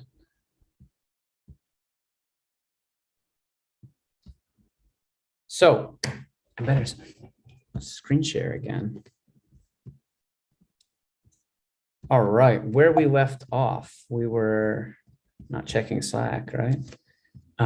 We had just gone through and checked out our first Tox configuration. And yeah, I think by now we've looked through all of these different files and realized there's lots of hidden stuff there. We're not going to talk about everything in all of them, but we'll get through maybe the most interesting bits.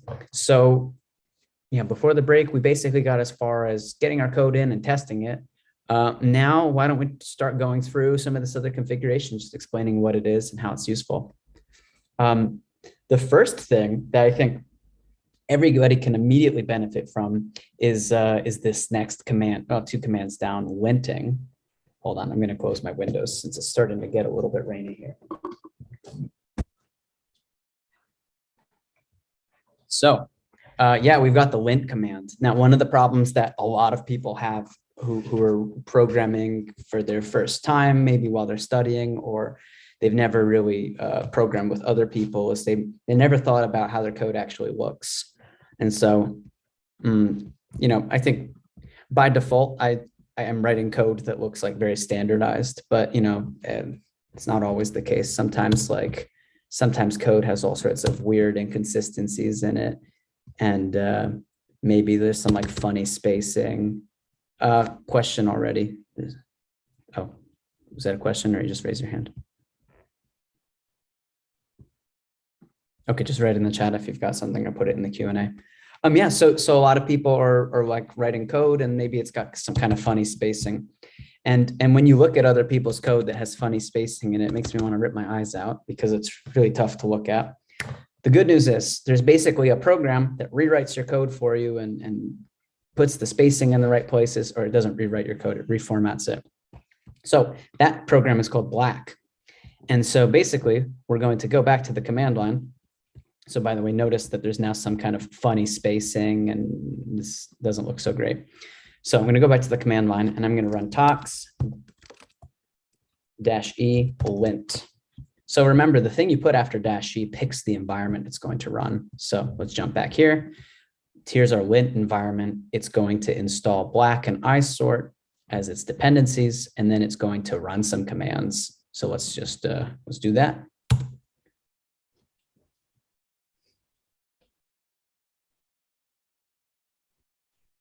All right, note that it says, hey, I reformatted some of your code for you.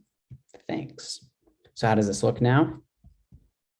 Let's go back and you can see it fixed all of that funny spacing. So this is great. Everybody should use this all the time for all of their code. it's guaranteed that the code still does exactly the same thing, like because it checks that Python parses it into the same abstract syntax tree, but it puts it into a much nicer looking format. It also normalizes all of the single quotes into double quotes. It just does a lot of really nice stuff. So like everyone should just apply this to their code wholesale all the time. It's going to make it much easier for other people to read your code because it looks more standard in its style. And it's surprising how much extra effort you have to put when you're trying to look past some stuff that's disorganized in the way it's spaced. So yeah, now you can, when you're putting your code into here, you can just run this tox environment for linting. And if you never heard the word linting before, it comes from like, if you have a cat or something and you take this piece of this roller with some tape and you kind of put it on your shirt to pull all the little bits of cat hair off. This is called a lint roller. And so linting is the act of cleaning your code, the same way that you've rolled the cat hair off of your shirt. So use this all the time. The other part to this, there's black. So let's jump back. There's this black command that does the reformatting of the code. isort is the import sorter. So we don't have a ton of imports. Let's go back to up to the top. There's no imports in this file, but if you had some, it would make sure they're in sort of a consistent alphabetically sorted order. And again, it's just super nice to have this done for you automatically, so you never have to think about this again. All right, let's just start the train of going down here and checking everything. So next one, the manifest. Let's skip that one. This one's really complicated. All right, next one's Flake 8. This one's kind of difficult. So there is making sure that your code has a consistent format, and then Flake 8 is sort of the next level way of checking your code to see if it has like certain qualities to it, like documentation's written nicely. Remember back in the beginning, I mentioned we should write our documentation using the imperative mode. Well, Flake 8 actually can check for that kind of stuff. So you can get reminded, hey, I forgot to do something. Yeah, this one checks to make sure that you've got documentation. Maybe it checks that you didn't use bad variable names that are like one letter. This is not good. How can you invoke black? I just showed you that you can invoke black through tox. Otherwise, you can just run black as a command line tool. But again, I can show you. So this like tox-e-went runs black. That's it. So let's say it's okay. So yeah, Flake 8 does some of these other checks. We can run Flake 8 with tox-e Flake 8. And let's see, it's going to check all sorts of things and give us some feedback. Now, some of this stuff's kind of nitpicky, and it's kind of a pain in the beginning when it's yelling at you like, oh, you forgot to write a doc string in a class, and you forgot to write it in a method. Oh, you're using assert. Maybe you should like not do that. This kind of stuff. But as you like see this stuff, it gives you some good ideas. You can always comment out stuff that you don't really care to check. Next one, Flake 8 gets you that. Pyroma. This one kind of is useful because what Pyroma does is it checks to make sure you didn't forget anything in the setup.cfg file. So we can run tox-e Pyroma. And yeah, it checks to make sure that you've included author information, license information. It checks to make sure you put enough keywords. And at the end, it gives you a rating out of 10. And it tells you, okay, so I have to explain a little bit of a joke, but it gives you a rating of what kind of cheese your package would be if it were a cheese. So funny sidebar, the Python programming language was invented by Guido van Rossum, who's a Dutch guy now working in the United States. And there's all sorts of references to Dutch stuff and also to Monty Python, which is a British comedy sketch group. And so the name Python actually comes from Monty Python. But the name for the package repository, PyPI, the Python package index, was sort of informally called the cheese shop for a long time, like a Dutch cheese shop. If you've ever been to Netherlands, it's kind of fun to go and check out. They have these proper big wheels of cheese. And so packages in the cheese shop are called wheels. Maybe you've noticed this a couple of times, like getting metadata for wheel. So this is like kind of one of the funny names that they use for this. And so, yeah, that's why we're calling our package a certain kind of cheese. So if you've ever had mascarpone cheese, it's really good. It's almost like creamy. Yeah, so if you've learned nothing else today, you've learned the joke about the cheese shop. Okay, so yeah, we can run Pyroma, and actually this one's not super important if you're using the template because it's already got all the information that it needs when you create the template. So that's one more done. Let's go back to our talks.ini. Here's MyPy. This is pretty advanced. I don't think anyone really needs to worry about this one. This has to do with the type checking that I mentioned with these type annotations earlier. So if you want to know more about that, definitely follow up by Googling MyPy. You can learn a little bit about static type checking. All right, next one is the next bits are about documentation. So I guess we're going to take a break from going to talks.ini and talk about documentation. So let's go back to our API. We've already written some nice doc strings. So the question is, how do we make a beautiful website out of our documentation that's inside our function? And the answer is pretty simple. We are going to look in a different part of the package we haven't looked at yet. So here is our docs folder, already prepared for us, ready to go. It's already got a format for us. It's got the index, and the index has the information about, okay, well, first it says, hey, look, we made this with a cookie cutter, and here's the list of all the things inside the cookie cutter and what they do. But then it creates a table of contents. So if we want to build the documentation, we can go back and we can run talks-e docs. So let's go back to the talks file while it's building. I know we're jumping around a lot. Sorry, this is just how I do this. So here we go. Here's how the docs works. First of all, it installs the docs extra. Remember when we set up .cfg and we had this whole list of things that we need to help build the documentation. Then we are going to build a documentation just using this long, complicated command. No need for you to remember this. All you have to do is remember talks-e docs, and it builds the documentation locally. So let's go back and look at that. It's already done building, and it says, hey, the HTML pages are in docs/build/HTML. So here we go. We're going to open docs build HTML, and it's going to have an index.html. Like most websites, there's an index page. So let's open that up. Here we go. We've got beautiful documentation following the same format that you've probably seen in a lot of Python packages before. This is the read the docs format. And so here we go. We've got some information about the cookie cutter. If we scroll down, we've got the table of contents. So it already has some documentation on how to install this code. So we haven't pushed it to PyPI yet. That's kind of the thing that we do at the end. But you can use pip install to install your code directly from GitHub.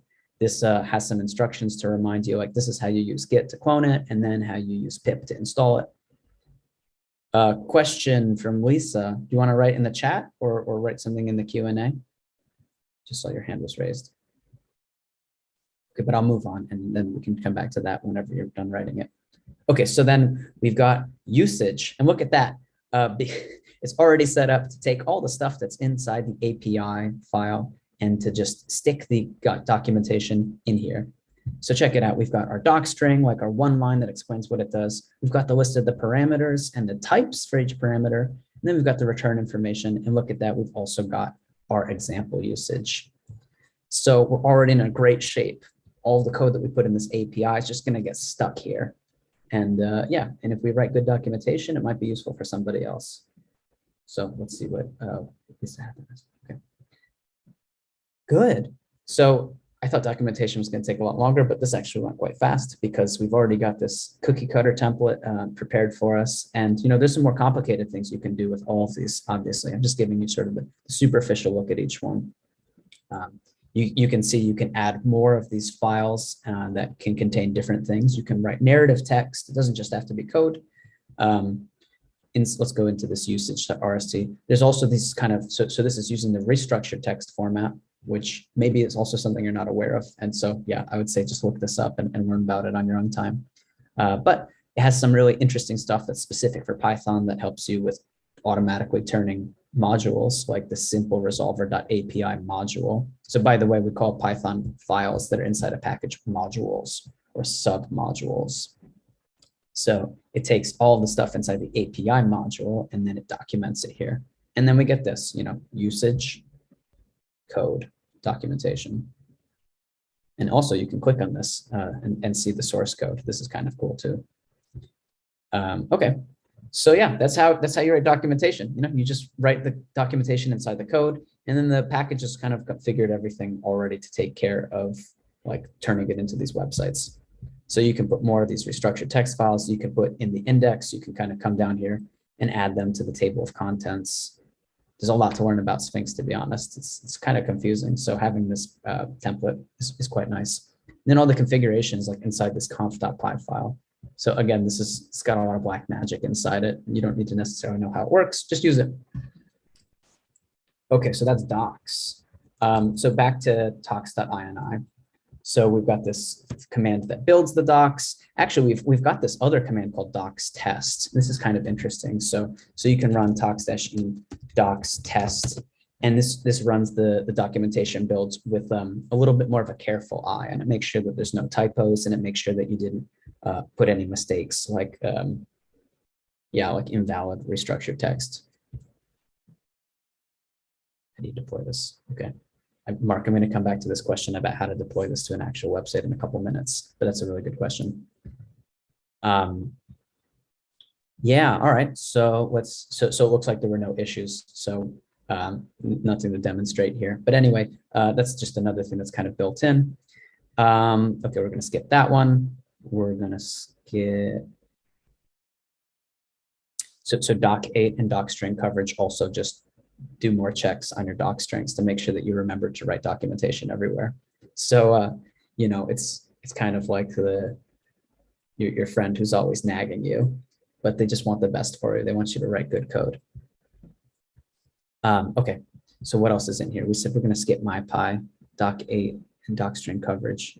All right, I want to show you something else called continuous integration, which is sort of a really highbrow sort of programmer thing, but it's already set up. So basically, we've got this tox thing going for us. It's really easy to run all of these commands that are kind of pre-configured for you based on this template. So you really don't have to know a ton about each of them. But now the question is, can we have somebody else run them for us? So every time that we make some commits, we're going to check all of these things. So let's go back to the internet really quick. So CT Hoyt simple resolver. So you can see on GitHub, when you make commits, it sort of lists the last change that you made here. So the last time I pushed the code, it was to initialize the package. You can see over here on the right, there's this little checkbox. And it turns out that that checkbox corresponds to it ran all of these tox environments and all of them passed. So again, what does that mean? Let's look into one of these. Let's click on details. So did all this crazy stuff, and it basically ran some of these. It checks the manifest. I know I didn't talk about this earlier. Then it checks flake 8, and it ran that flake 8 command with tox-e manifest and tox-e flake 8. And then it runs pyroma for you, tox-e pyroma. And then it runs, static type checking. So again, we didn't talk about that one. But yeah, so basically, there's another part of the repository. Now I'm going to show you how this is configured. There is this folder called .github. And inside this folder .github, there is a folder called workflows. And inside that folder, there is a configuration for how do we get GitHub to run all of our tests, our unit tests, our documentation tests, our checks to make sure the documentation builds properly. How do we get GitHub to run all of these every time we make a change? So it can tell us, hey, maybe there's something wrong with your code, or there's something wrong with the documentation builds because of a typo or something like that. Well, this is the configuration. So really quick, this is in a YAML format. I know we're talking about tons of different file formats, but anyway, we've got some stuff that says, here's the name of this configuration. This tells us when should this test get run. And so it should get run anytime someone pushes code or makes a pull request of code to the main branch, which is just the default one. And then there's a couple different jobs. There's linting, there's docs, and there's tests. So let's look at linting first. So this is the lint job. It runs on the Linux operating system, like a variant of Linux. And then it's going to actually run it on different versions of Python to make sure that you didn't write some code that's not compatible with a wide variety of Python, because that happens sometimes. And then there's some steps. Basically, it checks out the code. So we don't have to understand how any of this stuff works. And then it sets up Python, and then it installs the dependencies, right? Pip install tox. Remember, we did this ourselves maybe an hour ago. And then it runs tox-e manifest, and then it runs tox-e flake 8 and tox-e whatever. It just keeps doing this. And so this is for the linting. but it's basically the same for the documentation. You know, it installs tox, it runs all these things. And then again, one more time for the tests, it runs pip install tox and then tox-e pi, and the other parts you don't need to like specifically look into. But anyway, because all this configuration is there, because we've like put such a high level interface into running all of these parts, like GitHub basically does it for us. And that's how we get all of these. And so the documentation, the tests, everything looks like it's working great. And so typically what you want to do is you want to write code in a way such that you keep passing the tests, like, and when the tests start failing, it's a reminder that you should make some improvements. You know, it's a lot easier to start a project from scratch and then say, hey, I'm already passing all these difficult tests. I'm going to keep passing them. It's much more difficult to take code that already exists and say, yeah, I'm going to have to go back and, you know, improve all this stuff that exists already, right? For example, if you're a scientist, if you're a student, you don't have the incentives to go back and fix old code most of the time. Like, you're not getting paid to do that. You're not going to graduate by fixing your old code. So we have to recognize that there's a huge amount of like conflicting incentives. Like, what does it take to do good science and useful science versus what does it take to make a publication versus what does it take to, you know, graduate, which is actually what everybody wants to do. And yeah, I wouldn't fault anybody for trying to graduate as fast as possible. So yeah, so you have to think about all these things. I know there are a lot of like big concepts now, but anyway, when you use this package format, all this stuff is there. And so now you have the chance. So this is called GitHub Actions, by the way. And if you want to learn more about how to set up your own tools that run every time you make a commit, you can look into GitHub Actions. And so that's going to bring me back to what Mark asked a couple minutes ago. We were looking at the documentation build, and Mark said, with this HTML, how can I deploy it, you know, in quotes, as an actual website? And so let's look at another package, which I'm going to, you know, oops, hold on. Let's look at another repository that I spend a lot of time working on in my day job, called the bioregistry.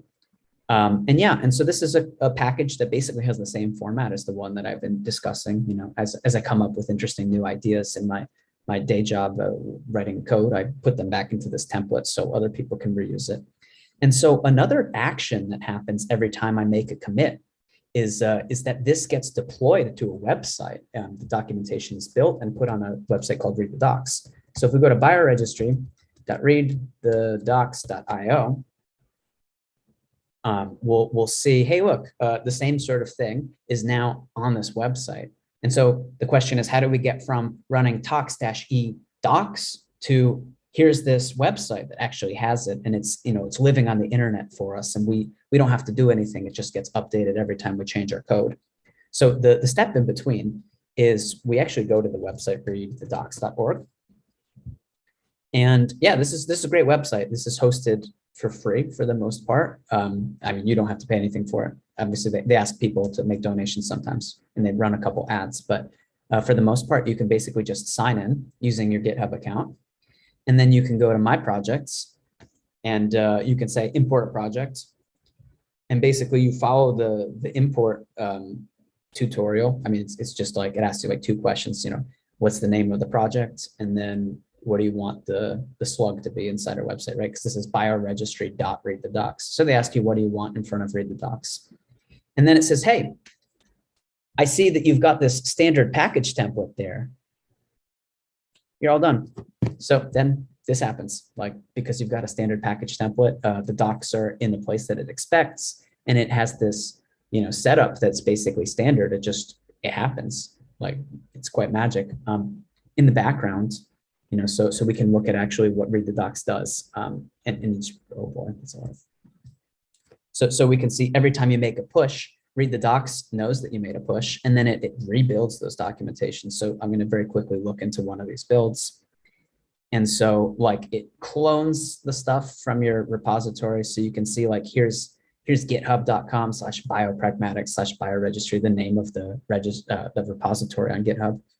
And then it, like, you know, it does some Git stuff, whatever. And then it makes a virtual environment. We don't have to care about that.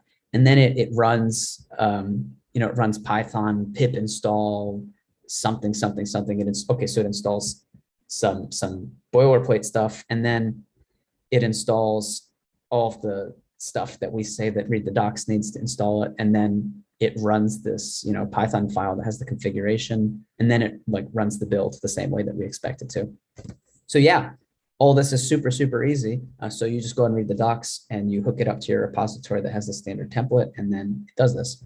So one other thing, one comment on that is you need this sort of docs folder that has this conf.py file in it. And then the other thing that you need is this read the docs.yaml file. And this just has a very, very tiny amount of configuration for read the docs.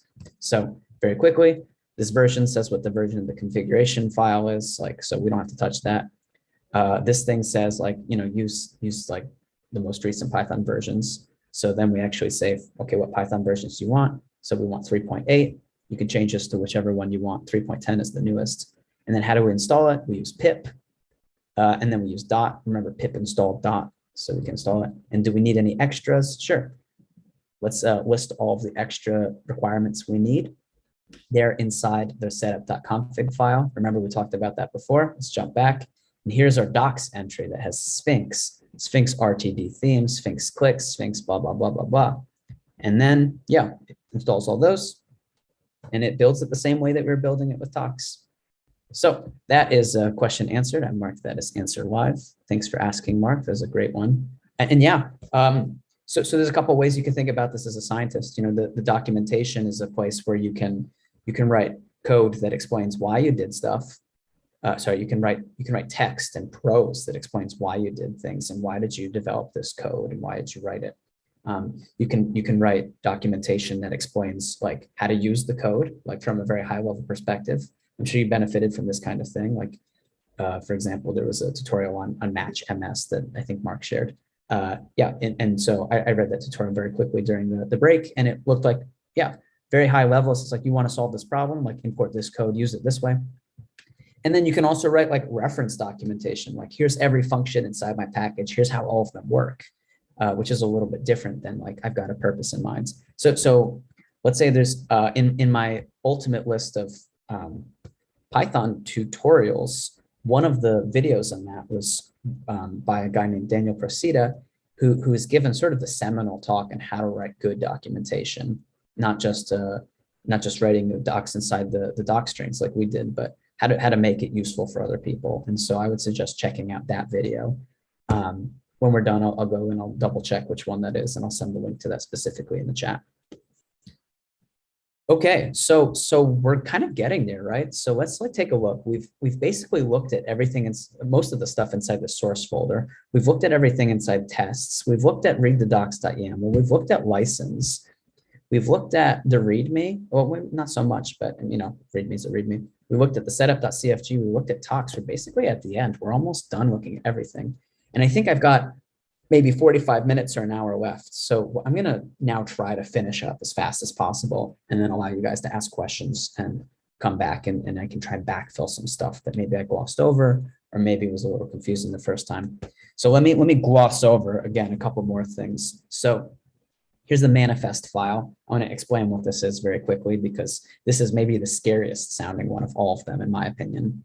What the manifest does is it lists all of the folders inside the repository. So like the source folder, the tests folder, some of these like the docs folder. Basically manifest says, hey, when you send this code as a package to somebody else, like when I put this code onto PyPI, the package index, here's all the files inside it that I want to go inside that package. And here's all the files that I don't think people need. So for example, if you want to install this code for simple resolver from PyPI, let's say I put it on PyPI, you don't actually need the docs.ini file. You don't need the configuration files for read the docs. So we say like, let's exclude those. I'm not going to go into more detail on why some of the choices are here and what all these like kind of cryptic looking files are. But anyway, that's the point of the manifest. And this is really useful for a lot of reasons. And in some places it's actually required. So again, we benefit from the fact that this is inside a template and like it's already set up the right way to work with this template. So you can either, I guess the way I'm giving the tutorial today is mostly like, you can use this template for like everything you want. Other ways I've given this tutorial is building it up like from zero and then showing each of these parts, but that takes like 3 or more hours. So we don't have time for that. Yeah, but you can always, learn more about each of these parts and try and configure them yourselves. but for the most part, using stuff out of the box works great. Okay, what's left? What's left? I skipped over versioning. Okay, why don't I do versioning? So remember we started with our code is at version 0.0.1-dev. And now we're looking at this bump version.configuration. Got another configuration file, right? It's like, how are you ever going to remember all this stuff? So anyway, at some point, you want to probably like say that the version is increased. And so rather than like going and editing the text for like what the version is, I've provided another Tox environment for you. So this one's called bump version.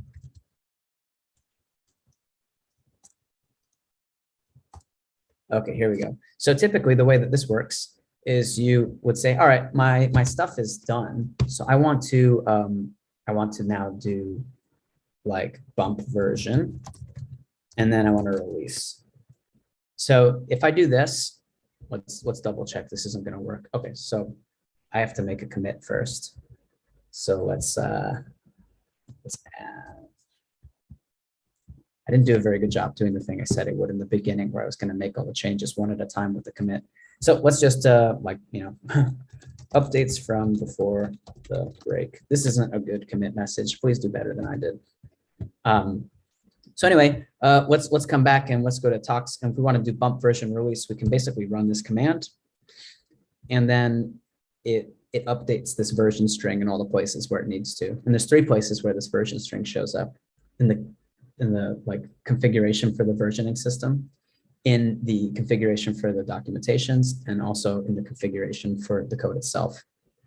So yeah, this is probably the most confusing thing that I've talked about so far. So this is sort of the system for doing that. And what happens when you run this function bump version release is it like makes a commit where it goes through and it finds all the files that have your version with like 0.0.1-dev, and then like takes the dev part off of it. And so yeah, and then you have like, this is the version, and it also adds a tag. So on Git, it says like, hey, look, this is version 0.0.0.1. All right, I'm really tempted to continue to gloss over this one because I think this whole versioning thing is kind of complicated. And for the most part, you're not going to do that a lot with your scientific code. So let's think about something a little bit different. So let me double check if we've got test release. Yeah, test release.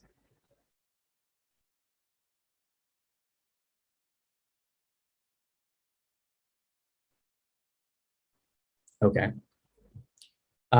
Yeah, the last thing that I want to mention before we like finish is how do you put this code on PyPI so other people can download it? And so there's a couple commands that you basically have to run. And so I want to kind of look through all those parts of the, and you don't have to remember these, you just have to remember that there's sort of environments in the Tox file to do this.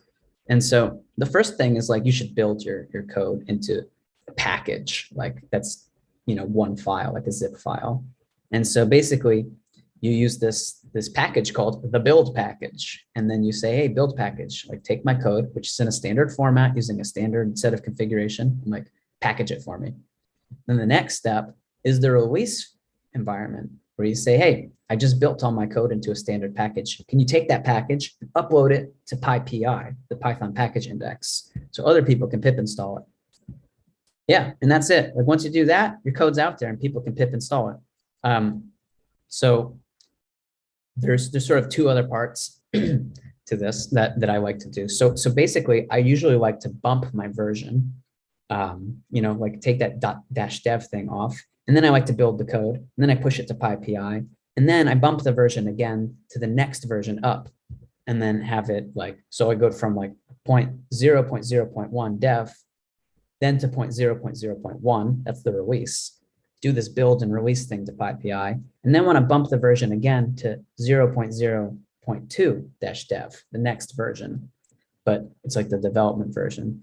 And so that's confusing, and explaining all that's kind of hard. So basically there's the ultimate workflow, tox-e finish.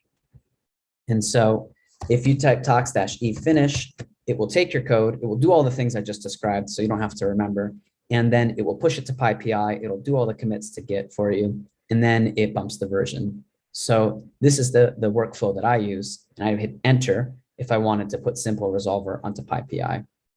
But at the moment, I don't want to push this to PyPI because it's not really doing anything. And PyPI, is a free service, and it's sort of rude to the community to put trash on it. So this isn't like a really well thought out package. So I'm not going to push this to PyPI. But anyway, that's the place where you end, is talks-e finish. So yeah, now we've kind of gone from the beginning to full speed. We talked about how to use this template and how to set it up. We talked about all the parts inside it, from the way you organize your code to the way that you import the code, and then to creating tests, to creating documentation, all of these other quality assurance tools, and even the tools that run all of these, like Tox, that makes them reproducible. And on top of Tox, the continuous integration system, which is built into GitHub, that runs it for you every time you make changes. And then on top of that, we've figured out all these different tools that are built into this package template that help you to put your code onto PyPI in case you want to make other people able to use it. Now, it's not a strict requirement that people should be able to pip install your code to make it useful. But let's say that you've come up with an algorithm and you want somebody to be able to use it. It's nice if they can just import it directly, and if they can include your package in their list of requirements, the same way that you use NumPy. So that's it. I think it's a good place to stop there. We've got a little bit more than 40 minutes. You've been listening to me talk for 2.5 hours straight now. So kudos on you. It's now time, I think, to open it up to questions. Please, anybody who wants to come on voice chat or on the video, we promote you to speakers. Otherwise, we can just chat in the chat or on the Q&A system. So yeah, thanks for listening. I'll give a proper valediction when we're really all done. But does anyone have any questions, like this, even anything related to Python packaging or even Python programming? I'd be happy to answer some stuff to help you get started. If I didn't really ask ahead of time what's everybody's Python level or how familiar are you with programming. So like, if you want some other resources, this is probably a good time for me to go and find all the things that I said I'd send to you and make sure that you've got those. Yeah, and anyone can ask for something. For example, I can give you all my contact information, right? So I'm gonna put my email in the chat. You can like Twitter me with CT Hoyt. You can like find me on GitHub. How else do people try and get in touch? You can stand on the side of a mountain and yell at the top of your lungs, and I might hear it, but no guarantees. How else do people talk to each other? I think these are pretty reasonable ways of getting in touch. Yes, if it's a German mountain, you can hear me. If does Germany have any mountains? I mean, I'm from New England, right? So like, we've got better mountains in New England. I mean, I know Germany has mountains. I was just kidding. Yeah. So thanks for listening.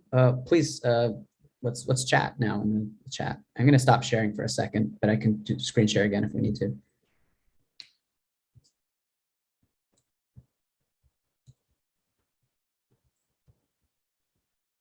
So maybe like a show of hands, who's still here, or who like can actively participate. Nice. Okay. Yeah. So does anybody want me to like allow them to talk? Can I just do that to everybody?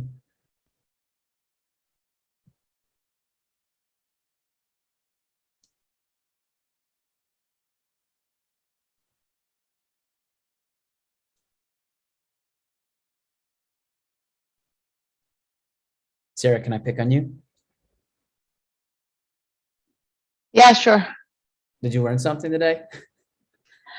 I couldn't follow exactly all the steps that you did today, but overall, I had a great overview of what reproducible programming looks like, and what I as a researcher need to do, and what I was missing for a long time during all these years of research, and what I can do for my follow-up research that I'm definitely gonna do. So definitely valuable information for me today. That's good. So yeah, again, this is the first time that I gave this talk with like the perspective of the template.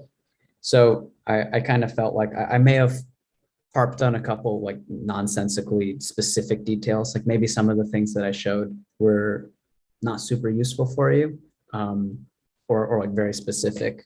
But yeah, I think, you know, learning all this stuff, I mean, it's taken me years to like read about all of them, and it's not like it's the most accessible kind of thing.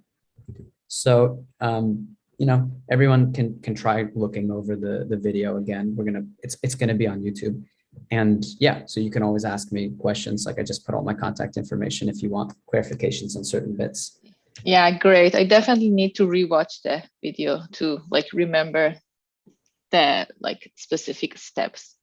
I would say like maybe the best way to do a follow-up to what we talked about today here is try downloading that cookie cutter package. Use you know, pip install cookie cutter and then run the cookie cutter program to actually get the template, and then try putting your own code in it if you've got some Python code that you've written. And then, you know, I think maybe something that we could have done, which would have required a lot of planning, so I didn't quite make it, would be like if you, for example, write a lot of code in Jupyter notebooks, which I think a lot of us do, right? Exactly. Even if your science lives, and by the way, even if you're programming in like R, you might still be using Jupyter notebooks.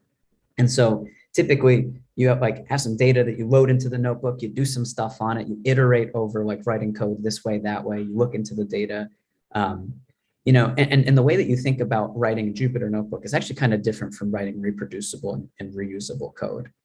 Like definitely a problem that we've had, like Sarah and I have written code together before. And sometimes we write code where you run the notebook out of order. And so one of the cells on the bottom has to get run before one of the cells on the top. And this just happens like completely organically because of how we, you know, think and do our coding. And then if somebody looks at this after, like they don't know that you did that. And so like maybe a good thing for everyone to try is find a Jupyter notebook that you wrote something in Python, and try taking the parts of that Jupyter notebook, like one bit at a time, putting it into function, putting it into just maybe like a single function, like a def main. See if you can figure out how to get all that into a single function inside this package. And then like, you know, import that from somewhere else, and then think about like, how do I specify the path to the file rather than hard coding a path on my file system. Actually, you know what, one of the things we didn't chat about was the command line interface and thinking about that. And maybe that would have been more valuable than some of the other things. But to be honest, I forgot about it until this very moment. There's so many different parts to these packages. Maybe doing it in a 1 3-hour block just like melts everyone's brains too. So anyway, thanks for like listening for so long too. So yeah, that could be a great way to follow up is to do this in practice. You know, so a lot of this Python programming stuff. I mean, when I was learning how to program, I couldn't just sit down and like read tutorials like, and this is how the for loop works, and this is how the with statement works. Like, I don't care about that stuff. It was like when I had real problems I wanted to solve, I would find the stuff I needed to solve the problems, and then I would like know about it a little bit, and then later, you know, you kind of backfill some of the like the theoretical parts, like, hey, why does that part of the Python programming language kind of work that way? Or like, were there some secret sneaky things I didn't know about? Like then you can learn about that after. I have a question about like the size of the project. So for example, sometimes we have an algorithm that in the paper it has a theory and it's really important that we have an implementations for that algorithm that other researcher can use of. But sometimes the research is on some small simulations like toy examples, something that doesn't necessarily have an algorithm associated with it, but it's just some simulations to get some results, and we may even put those results in the paper. But is it worth to like create a package for those kinds of simulation when it's like it can be reproducible, so you can run the simulation again and get exactly the same result, but it's not an algorithm where you do you know what I mean? I think yeah, and like so Sarah and I have collaborated together before for everybody else, like just so you know, and we've had this like situation happen a couple times, and maybe the perspective that I have is a little bit different. And so like if it's a it's totally valuable to come up with small toy examples to demonstrate a thought process.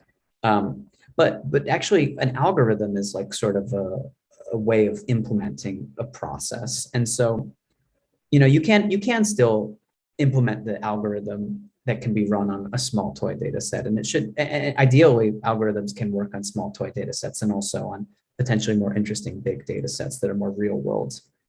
And so if you've kind of come up with the algorithm, providing an implementation of the algorithm, like in this automated way, is a little bit different from like, let's say you maybe this example, we created like a simulation and it assigned some variables, some values, and then it did some math on them, and it did this like this estimation of the mean and the variance of them, like just a very high level, like simple version of it. Like this is something we did. And this was kind of like, parts of it were hard coded and by hand, and they used like a specific language for doing these simulations. And so like this is a little bit different. That kind of thing isn't what really fits inside a package. But if you implement the algorithm that's sort of more general, then this is valuable as a package. So ideally, everybody, even for small examples, implements an algorithm that someone can reuse. But we know that's not really the case for all sorts of reasons. Perhaps it's because not everybody knows how to write packaged code. But in some cases, it's also like difficult to go from sort of handcrafted simulations and examples to really more general algorithms. So Yeah. again, it's about using your best judgment. I'm a hardliner, and I know. Yeah. package all code, even the simplest stuff. But there's all practical considerations, like I mentioned, the trifecta of like doing useful science versus like finishing your PhD. Right. Makes sense. Thank you, Charlie. Okay, so Vardika asked in the chat, any advice on documentation for Jupyter notebooks? So if everyone is not, I hope everyone's familiar with Jupyter notebooks, but these are kind of like this thing I was doing inside the command line where I was importing some Python code and then like interactively running it. Jupyter notebooks like that on steroids, like more powerful version of that, where you can have blocks of code that get run together and it's interactive. And Jupyter notebook also allow you to stick cells that are marked down documentation. Now, another hardline opinion from me is I actually hate Jupyter notebooks. I think that they're sort of misused. And like this scenario I described earlier, where you're creating ideas and you're iterating over stuff. I think that's what Jupyter notebooks are good for. But when you, let's say when you publish a paper and you're like, and then our analysis was done in this Jupyter notebook. Well, it's not like reproducible necessarily because you don't know how it got run or like what kind of thing. I would say that's why you want to take code out of it and put it into Python packages. But anyway, that's not the answer to your question, Vardika. The answer to the question is like you can put markdown cells in between the actual code blocks to give high level descriptions of what's going on and why. And then I would suggest inside your Jupyter notebooks, actually creating functions that do the things that you want to do. And then later you apply those functions, even in the same notebook. And then you can think about writing the doc strings inside those functions that describe not the high level stuff, but the specifics of like, how is it being done? And then once you've done this, you can think about like porting that code out of your Jupyter notebook into a package, and then using the Jupyter notebook to import that package. I know that some of this is a little bit tricky too, and we glossed over like many things, like doing this installation and then making sure they're all available in the same environment, but like you can make that work. Right. So like I was thinking more of as a tutorial, like if you've made your package, then you want to make a tutorial and like Jupyter notebook to show it. Is there some template we should follow for it, or just like, as you said, adding markdowns and going ahead with it? I think that you can, when you want to give tutorials, there's no rules, but tutorials that are useful kind of help the person who's reading them think about like, why am I solving this problem? Actually, let me just go ahead and find that Daniel Procida talk right now, because I cannot explain better than this guy why you should, how to write documentation, and highly suggest that everybody watches that one. And unlike my presentation, which was 2.5 hours, his is only 25 minutes. So you can watch it at double speed and have a much nicer time, I hope. So I'm going to find that video for you right now.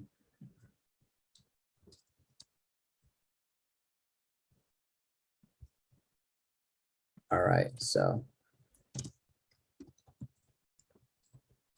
Yeah, and then if you want to know more, like just search for this guy's name. His name's in the title, and then you can you can find more about like him talking about this, and it's so worth it. All right, so good. Anybody else have any stuff? Like, what are y'all working on? Mass spec, proteomics, you go in and digesting some proteins in the lab. I like mass spec. I enjoy doing that. It's been a while though. Or are you guys doing like omics analysis? I'm just curious. Straight in the chat.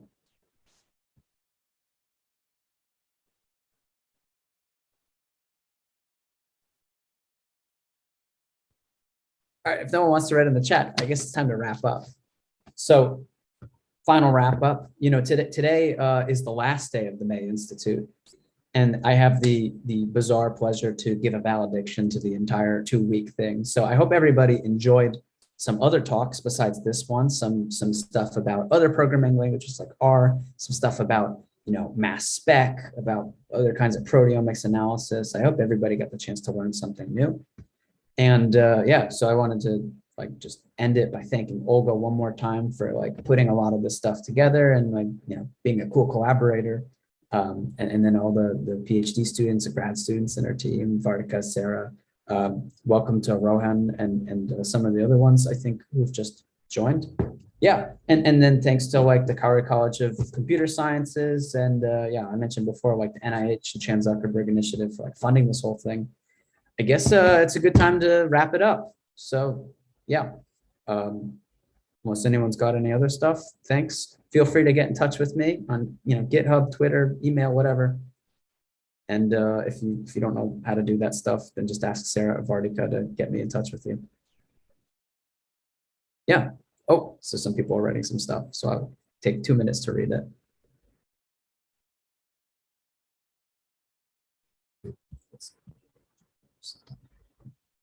So yeah, I'm going to end the recording, but we can still stay in here. So thank you.